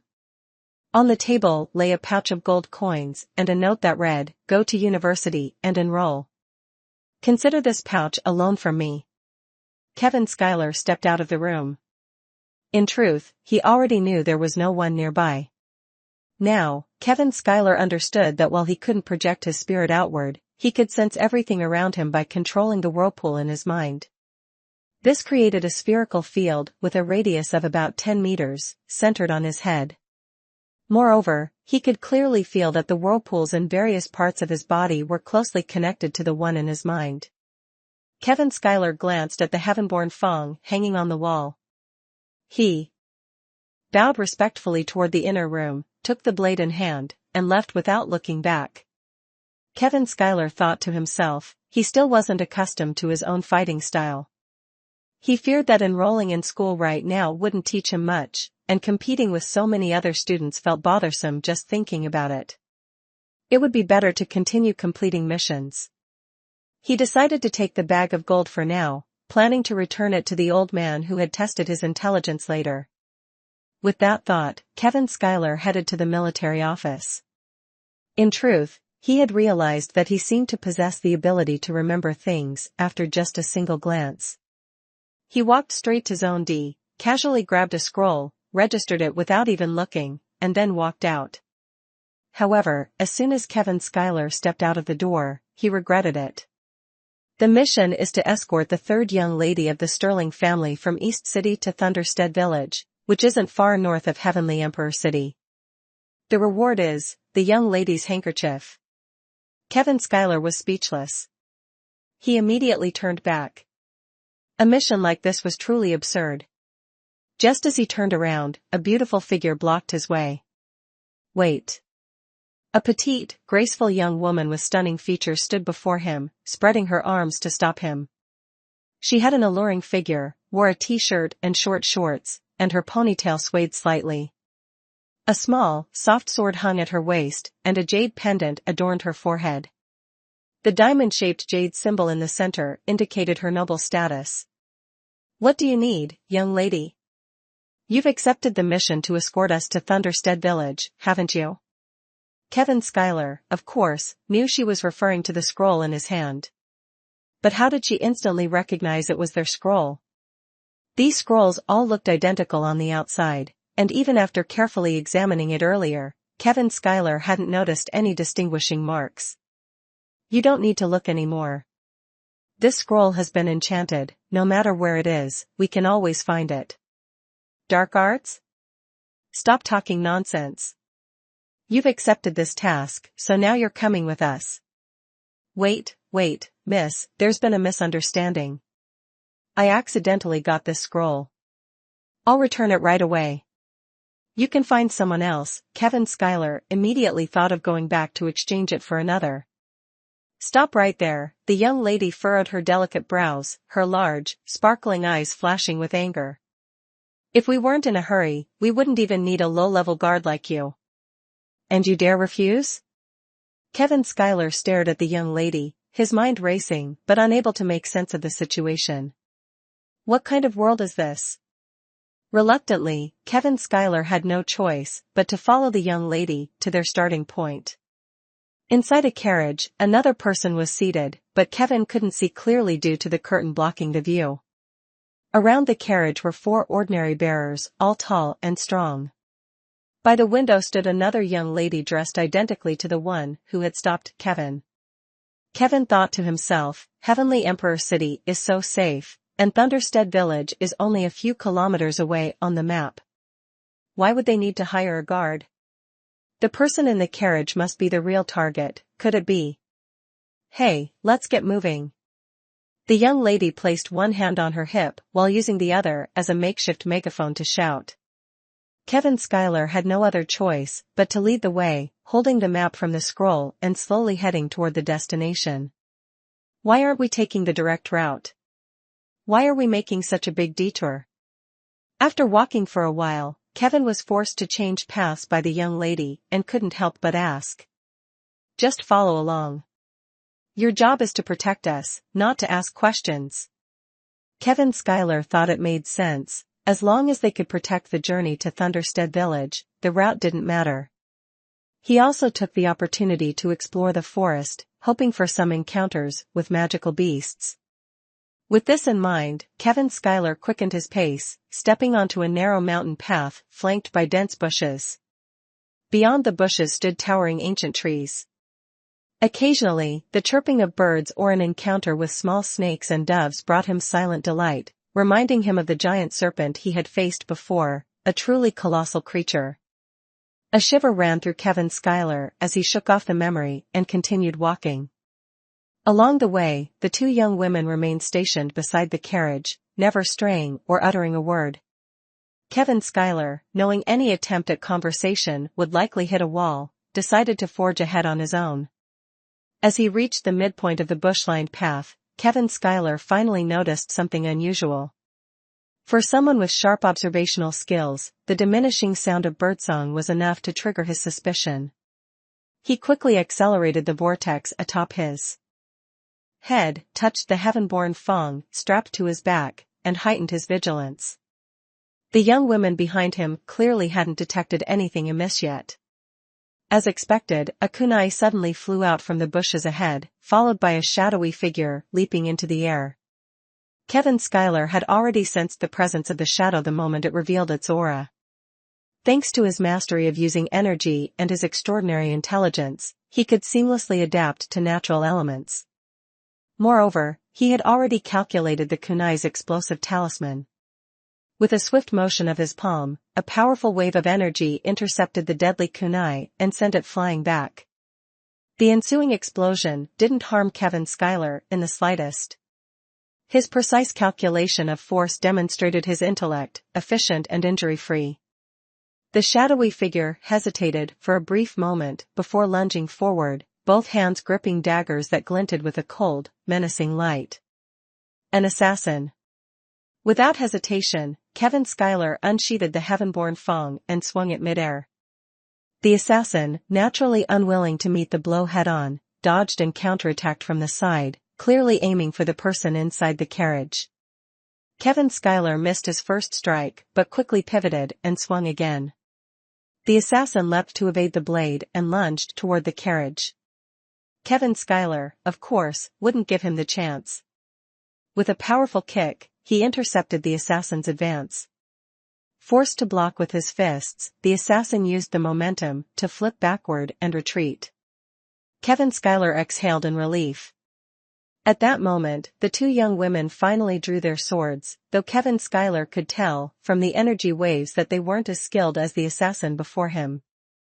Meanwhile, the carriage bearers hurriedly set the carriage down to protect the person inside. As Kevin Schuyler was about to strike, the assassin suddenly turned and fled. Without hesitation, Kevin Schuyler gave chase. The young woman stomped her foot in frustration. "You fool, come back. This is clearly a lure to draw you away." "You're absolutely right." From the bushes nearby, three shadowy figures leapt out, forming a triangular blockade in front of everyone. Their formation alone exuded confidence. The leader, unmistakably the boss, held daggers in both hands, his entire body wrapped in black fabric. "Hiring such an idiot, what a mistake," the young woman said, her voice laced with worry and anger. The black-clad figures showed no intention of attacking or advancing, they simply stood motionless in place. "Miss Sterling, it seems you'd better come back with us after all."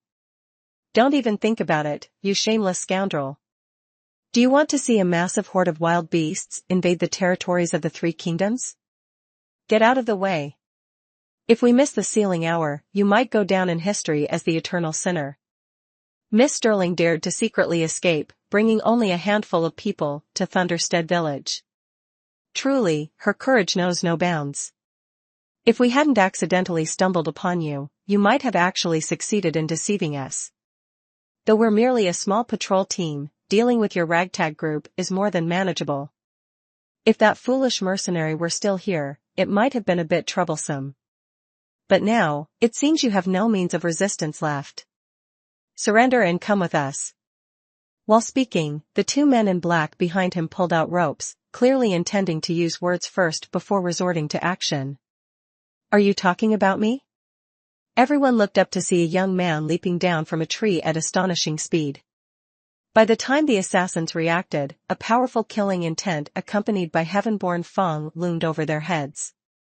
The three had planned to combine their attacks to evade, but Kevin Schuyler had already calculated the angles beforehand. He struck the one at the back first, exploiting the blind spots created by their movements to avoid their coordinated assault. The targeted assassin's expression changed drastically, and unable to dodge in time, he raised his dagger defensively. On the dagger, yellow Kai energy radiated a deadly aura, meeting heaven-born Feng head-on.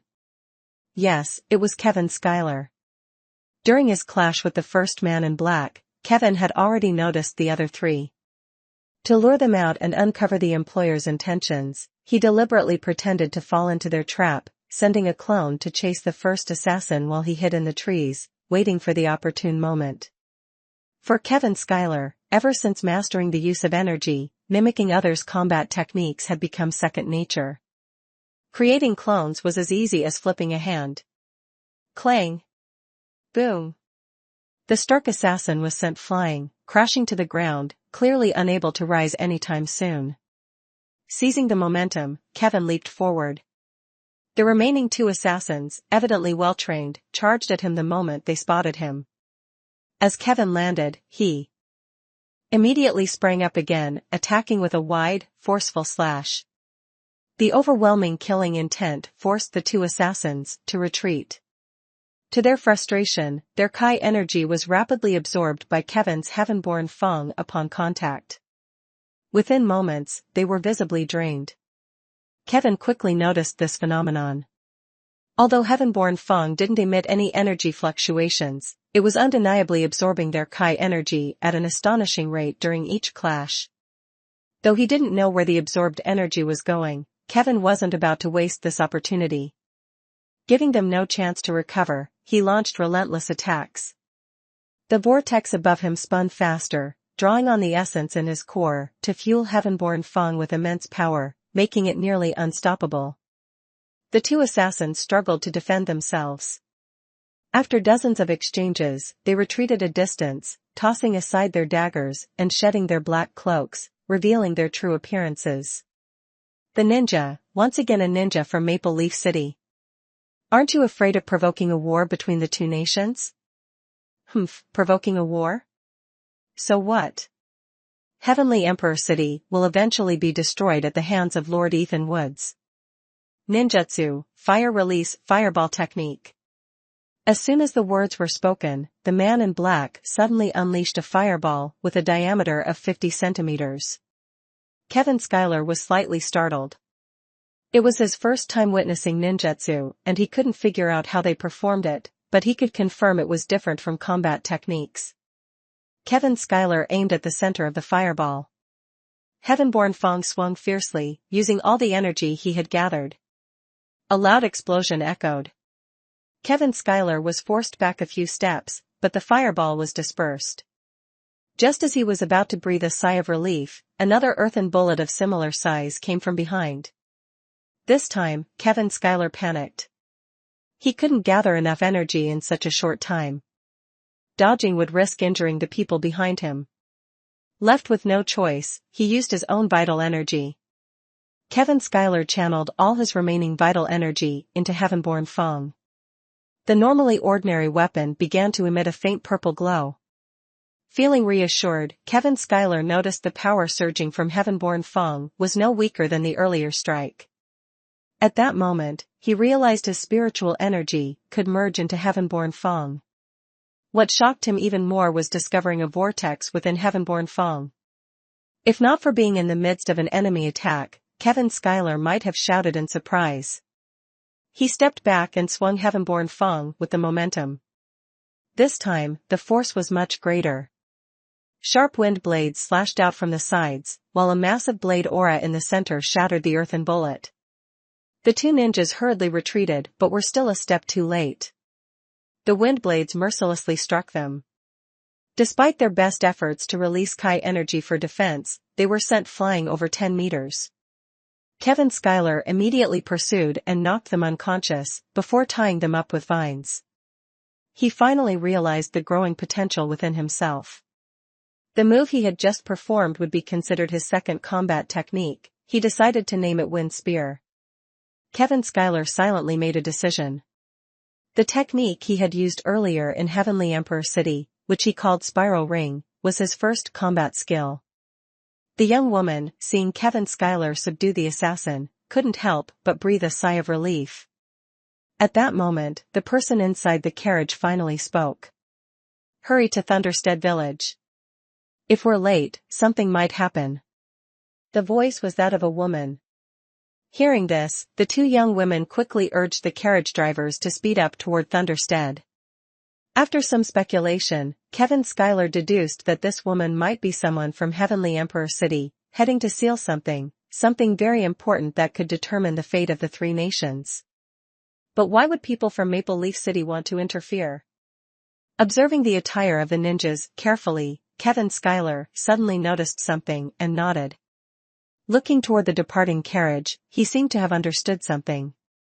After 5 hours of continuous travel, night had fallen, and Kevin Schuyler, along with the group, finally reached Thunderstead.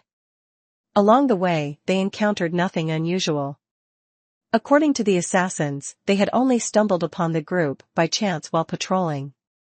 Thus, it seemed unlikely that any other powerful individuals knew Lady Sterling was taking this route. Otherwise, even Kevin Schuyler might not have been able to handle the situation.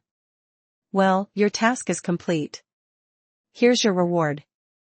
Your strength is quite impressive, perhaps nearing the level of an intermediate warrior." The young woman seemed to have developed a favorable impression of Kevin Schuyler for saving them. Naturally, Kevin Schuyler didn't miss the chance to gather information. After asking a few questions, he learned that on this island, strength levels were divided into 3 main tiers for warriors: beginner, intermediate, and advanced. Each tier was further divided into upper, middle, and lower sublevels. According to the young woman's assessment, Kevin Schuyler's strength was likely at the intermediate level. However, with his immense potential and extraordinary intellect, Kevin Schuyler was destined not to stop there. Beyond the advanced level were the ranks of Battle King, Battle Emperor, and Battle God, with each rank consisting of 9 minor levels. Of course, up until now, the young woman had never encountered anyone at the Battle God level. She had, however, seen a Battle King before and had heard that the current Lord of Heavenly Emperor City, Philip Lawrence, seemed to have reached the Battle King level. Similarly, magicians were categorized as beginner, intermediate, advanced, then Magic King, Magic Emperor, and Magic God. Ninjas followed the same structure: beginner, intermediate, advanced, then Ninja King, Ninja Emperor, and Ninja God. It was rumored that cultivation had no limits, and levels beyond the God rank might exist. Kevin Schuyler was secretly astonished. His strength was still so low. How long would it take for him to accept higher-level missions? How could he improve his cultivation? Lost in thought, Kevin Schuyler began to ponder deeply. "Hey, what are you daydreaming about?" The young lady presented a handkerchief. Kevin Schuyler glanced at it. It was quite beautiful, about 20 centimeters on each side, with a strange pattern embroidered on it. Kevin Schuyler shook his head. "You can keep it, I don't need this. I only need money." The young lady glared at him, her eyes filled with both anger and a hint of helplessness, as if she had something to say. Sure enough, she raised her voice and shouted, "You fool! This is Miss Sterling's handkerchief. Do you know how many wealthy young men fight over this? It's a steal for you, and yet you don't even want it." Hearing this, Kevin Schuyler thought for a moment. selling it might fetch a good price, so he politely accepted the handkerchief. It carried a faint, soothing fragrance that left him feeling at ease. Kevin Schuyler smiled contentedly. "I'll find someone to sell it to later and see how much it's worth," he muttered to himself. Suddenly, he sensed something was amiss. Looking up, he saw the young lady's face twisted in fury, her hands trembling as they clenched into fists. Without hesitation, Kevin Schuyler turned and bolted, sprinting straight into Thunderstead, ignoring the young lady's angry shouts behind him. From that moment on, Kevin Schuyler finally began to learn how to fight, how to unleash his combat skills. A completely new form of battle, based on energy, was starting to take shape. #### Chapter 9, Leveled Up. Thunderstead Village is a large settlement located to the north of Heavenly Emperor City, and it is the closest village to the northern forest. Since there has been no magical beast attack for a long time, the defenses here are not overly strict. However, at the gate, two tall guards wielding blades stand watch, clearly originating from the Heavenly Guardian Legion of Heavenly Emperor City, exuding the same imposing aura. The village is surrounded by sturdy stone walls, with only two gates at the front and back for entry and exit. The number of guards at the rear gate is significantly higher than at the front. Kevin Schuyler flashed a bright smile as he stepped into the village. The guards here were not as stern as those in Heavenly Emperor City, so they returned Kevin Schuyler's smile. This village was quite large, housing nearly 1,000 families, with a population of around 40 to 50,000 people. As Kevin Schuyler entered the village, he observed elderly women enjoying the breeze, children playing, women returning from washing clothes, and robust men loudly sharpening their blades. The sounds of roosters crowing and dogs barking filled the air, creating a peaceful, idyllic rural scene. The villagers quickly noticed Kevin Schuyler, the newcomer, and politely invited him to join them for dinner. Not wanting to trouble anyone, Kevin Schuyler accepted their hospitality but left promptly after expressing his gratitude. By now, it was late, and entering the forest today seemed unlikely. First, he needed to find a place to rest for the night.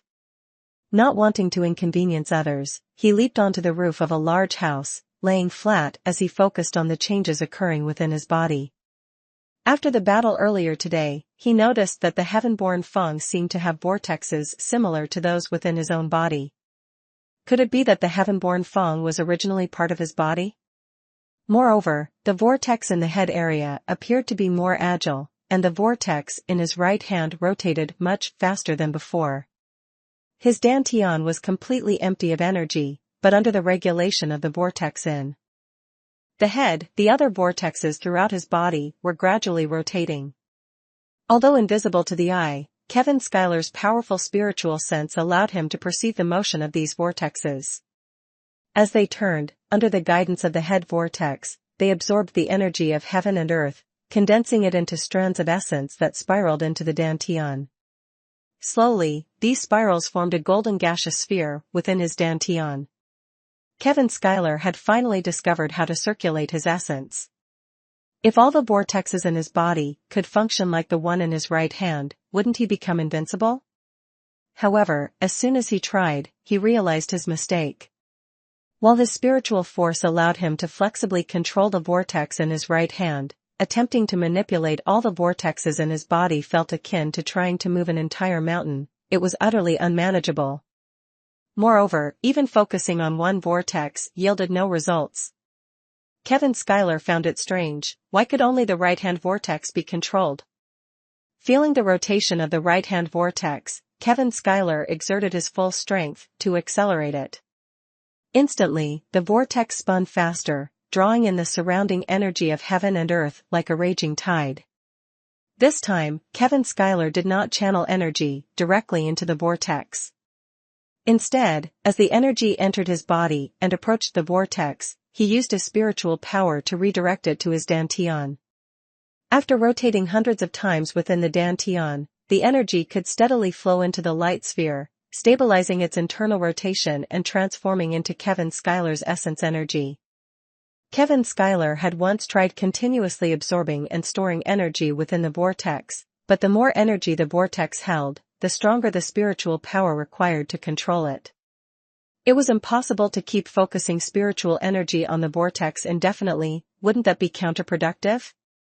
If the spiritual control was lost, the energy would run rampant within the vortex and might even erupt outward, resulting in consequences similar to what happened in Heavenly Emperor City. Hence, Kevin Schuyler dared not attempt it again. Based on his self-awareness and the information he had gathered from various sources, Kevin Schuyler knew how to enhance his strength. First, through meditation to strengthen his spiritual power. Second, by circulating the golden essence energy within his body to increase its quantity, speed, and formation. The speed, quality, and application of Chi energy would be the key factors in determining victory or defeat among warriors.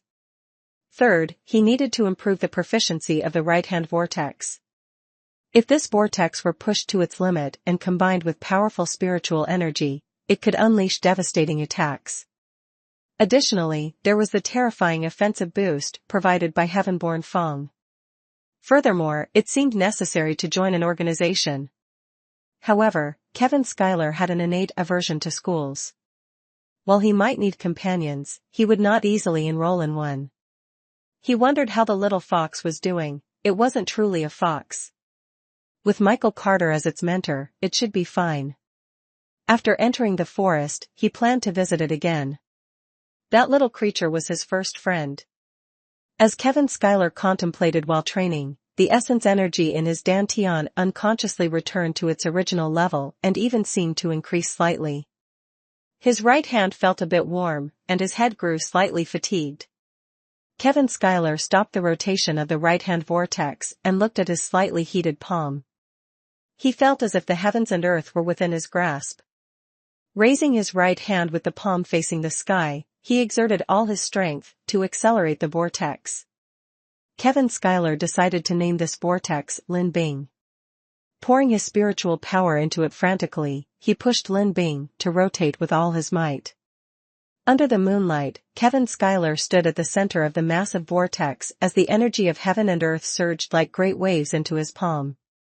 His heart was utterly calm as he felt the energy pouring in, his chest swelling with boundless pride. His left hand curved into an arc, and it seemed as though the left-hand vortex also began to stir slightly. Minutes passed in this state, with Kevin Schuyler standing still, eyes closed, and mind focused, without slowing the absorption process. Outside Thunderstead Village, atop a towering tree, a stunning figure, clad in black, stood upright on the treetop. Her curvaceous chest and hips were accentuated by her tight-fitting outfit, making her even more alluring. She gazed intently at the faint vortex visible in the distance and murmured, "That fool is at it again, isn't he?"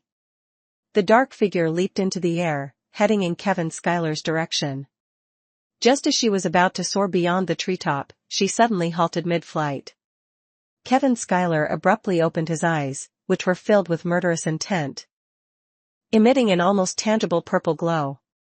The vortex in his right hand came to an abrupt stop. Clenching his fist tightly, he drew it back to his chest, beads of sweat already forming on his forehead. Controlling such a vast amount of energy was the limit of Kevin Schuyler's current abilities.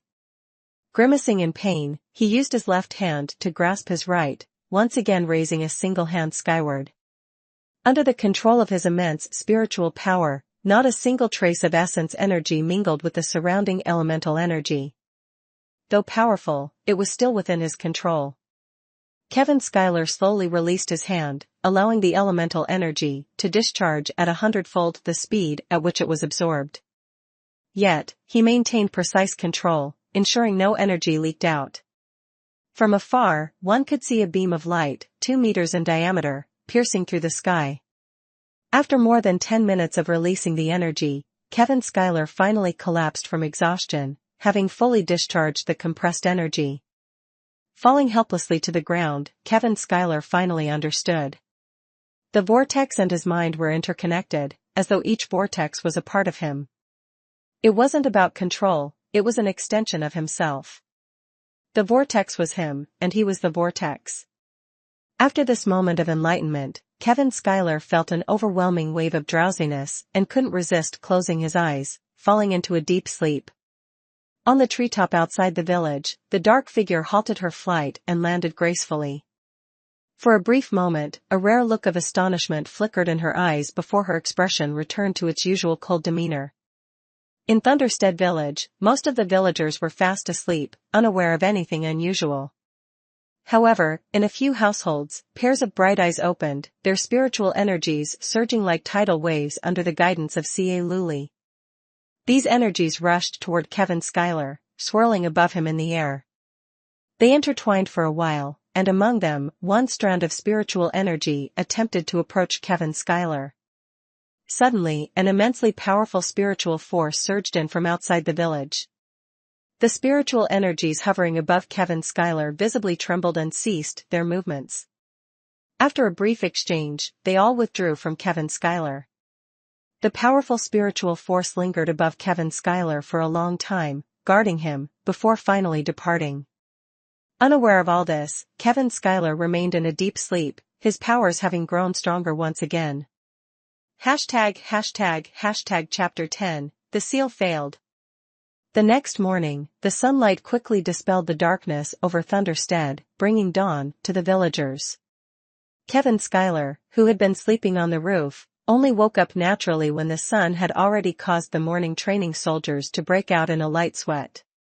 Slowly opening his eyes, he rubbed them, adjusted his breathing with satisfaction, and took deep breaths, as if he wanted to inhale all the air in the world. Kevin Schuyler let out a soft groan, leapt off the roof, flipped a few times, and suddenly, feeling spirited, began an intense martial arts routine for half an hour before stopping. This earned cheers from the nearby villagers. Kevin Schuyler smiled sheepishly, turned his gaze toward the endless northern forest, and stepped forward with determination. Stop. No one is allowed into the forest without higher authorization. Kevin Schuyler was stopped by the village guards when he was still about 10 meters away. Rolling his eyes, Kevin Schuyler tilted his head. Not allowed in, huh? Humph. Then I'll climb the wall. Facing the 4 to 5 meter high wall, Kevin Schuyler gathered all his strength, leapt up, took a few agile steps, and was soon inside the forest. On the forest's edge, there were visible traces of human activity. Clearly, others had climbed the wall and entered just like Kevin Schuyler. Sparse giant trees cast large shadows under the sunlight. Rubbing his stomach, Kevin Schuyler quickly ventured deeper into the forest. After walking about 1,000 meters, he finally found some wild fruits growing on the ground. The berries, bright red and plump, were irresistible. Without hesitation, he popped them into his mouth. The sweet and sour juice flooded his senses, and the rich aroma lingered delightfully. He ate several rounds until his stomach was full. Satisfied, he plopped down onto the ground, propping himself up with his hands, and looked up with a burp. Squinting slightly, he gazed at the shy sunlight peeking through like a bashful maiden. The fresh air and the tranquil atmosphere of the forest brought an unparalleled sense of clarity. Kevin Schuyler suddenly felt an indescribable happiness. Unfortunately, this feeling didn't last long. Boom! Not far away, a pillar of light shot into the sky, like a divine presence descending, even dimming the sun above.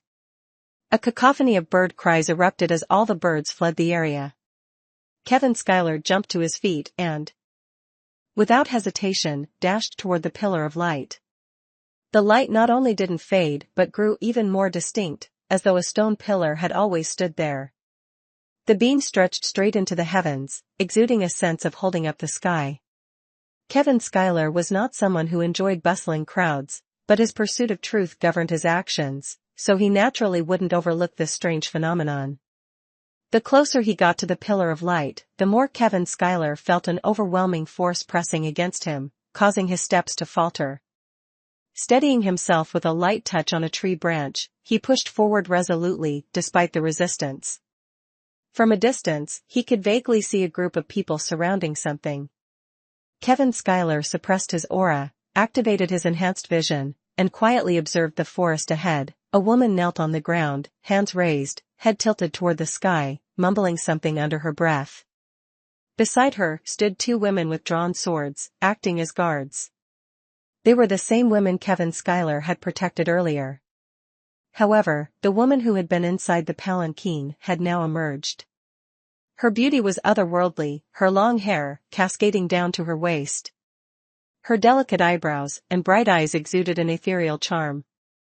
She wore a golden circlet on her head, adorned with a diamond-shaped purple-gold gemstone at the front, radiating a dazzling light. Her elegant face displayed an air of solemnity and gravitas. With her eyes closed and her pearly teeth clenched, she was dressed in a ceremonial robe. Around her neck hung a silver chain with a small, semi-transparent figurine that resembled her. In front of this woman stood a golden holy sword, half embedded in the ground. The cylindrical pillar of light originated from this sword. The holy sword emitted a terrifying energy. Its golden blade was a masterpiece, with sharp, straight contours radiating a brilliant glow. The sun itself seemed dim in comparison. After maintaining this tranquil state for over 10 minutes, the woman suddenly opened her eyes, which shone like a bright moon suspended in the sky, serene and pure, as if they were the source of the world's essence. Kevin Schuyler was secretly astonished. This woman was extraordinary. Despite showing no signs of combat power, she could channel the energy of heaven and earth through her unique hand seals to manifest such a phenomenon. Could this be magic? Or, wait. Shamanic arts, that's it must be shamanic arts. Kevin Schuyler recalled the words of the woman from the day before and suddenly understood. This was a mysterious form of combat technique that coexisted with magic in the world, incredibly enigmatic and exceedingly rare. Shamanic arts often appeared in women, and their powerful barriers and sealing abilities made them a force to be reckoned with, even among the great warring clans.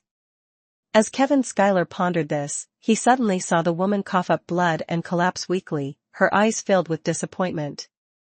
The holy sword's light began to fade, and the world returned to its normal state. The female guards immediately rushed to support her, their faces full of concern. One of them anxiously asked, "Miss, are you all right?" The woman gently brushed it aside, weakly saying, "Quickly stand guard again. We must seal the celestial star forest before they arrive. Otherwise, if the beasts break out, the 3 kingdoms will descend into chaos." "But, my lady, you haven't succeeded since yesterday. I fear the seal won't hold." "No, even if it costs me my life, I must seal it with my own hands." "Ha ha ha, it seems you're already too late." A loud laugh carried by the wind echoed, as several ninjas suddenly appeared, fully armed. The concealed weapons in their hands made it clear that their mission was to kill, not capture. Kevin Schuyler had already sensed their presence, but refrained from acting, fearing it would provoke disaster. However, Kevin Schuyler's caution seemed unnecessary. Unbeknownst to him, the technique he used to conceal his energy was unlike any martial arts familiar to the 3 kingdoms on the island. Once he suppressed his aura, he blended in like part of the environment, as long as he remained still or didn't exert force. At this moment, 5 ninjas surrounded the woman in the center. The leader of the group revealed a cruel smile. Judging by their attire, these ninjas belonged to Maple Leaf City. Yet, as Kevin Schuyler observed closely and recalled the assassins he had encountered earlier, he quickly pieced together the situation. "Lady Sterling, it seems today will be your final day." Ever since I left my master, I've never feared death. It's just that seeing you all destroy the peace of this land, plunging the common people into endless flames of war, makes you truly sinners of the ages." Clearly, this young lady's words carried a sense of morality, maintaining her composure even at such a moment. Still acting arrogant when death is near. I initially thought of sparing your life because of your beauty, letting you serve me for a few years.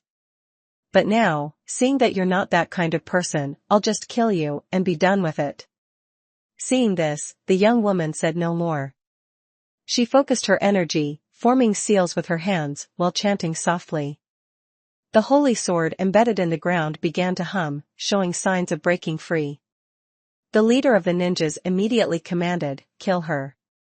The ninjas moved swiftly. Before the word "kill" had fully left his lips, 4 of them had already leaped into the air.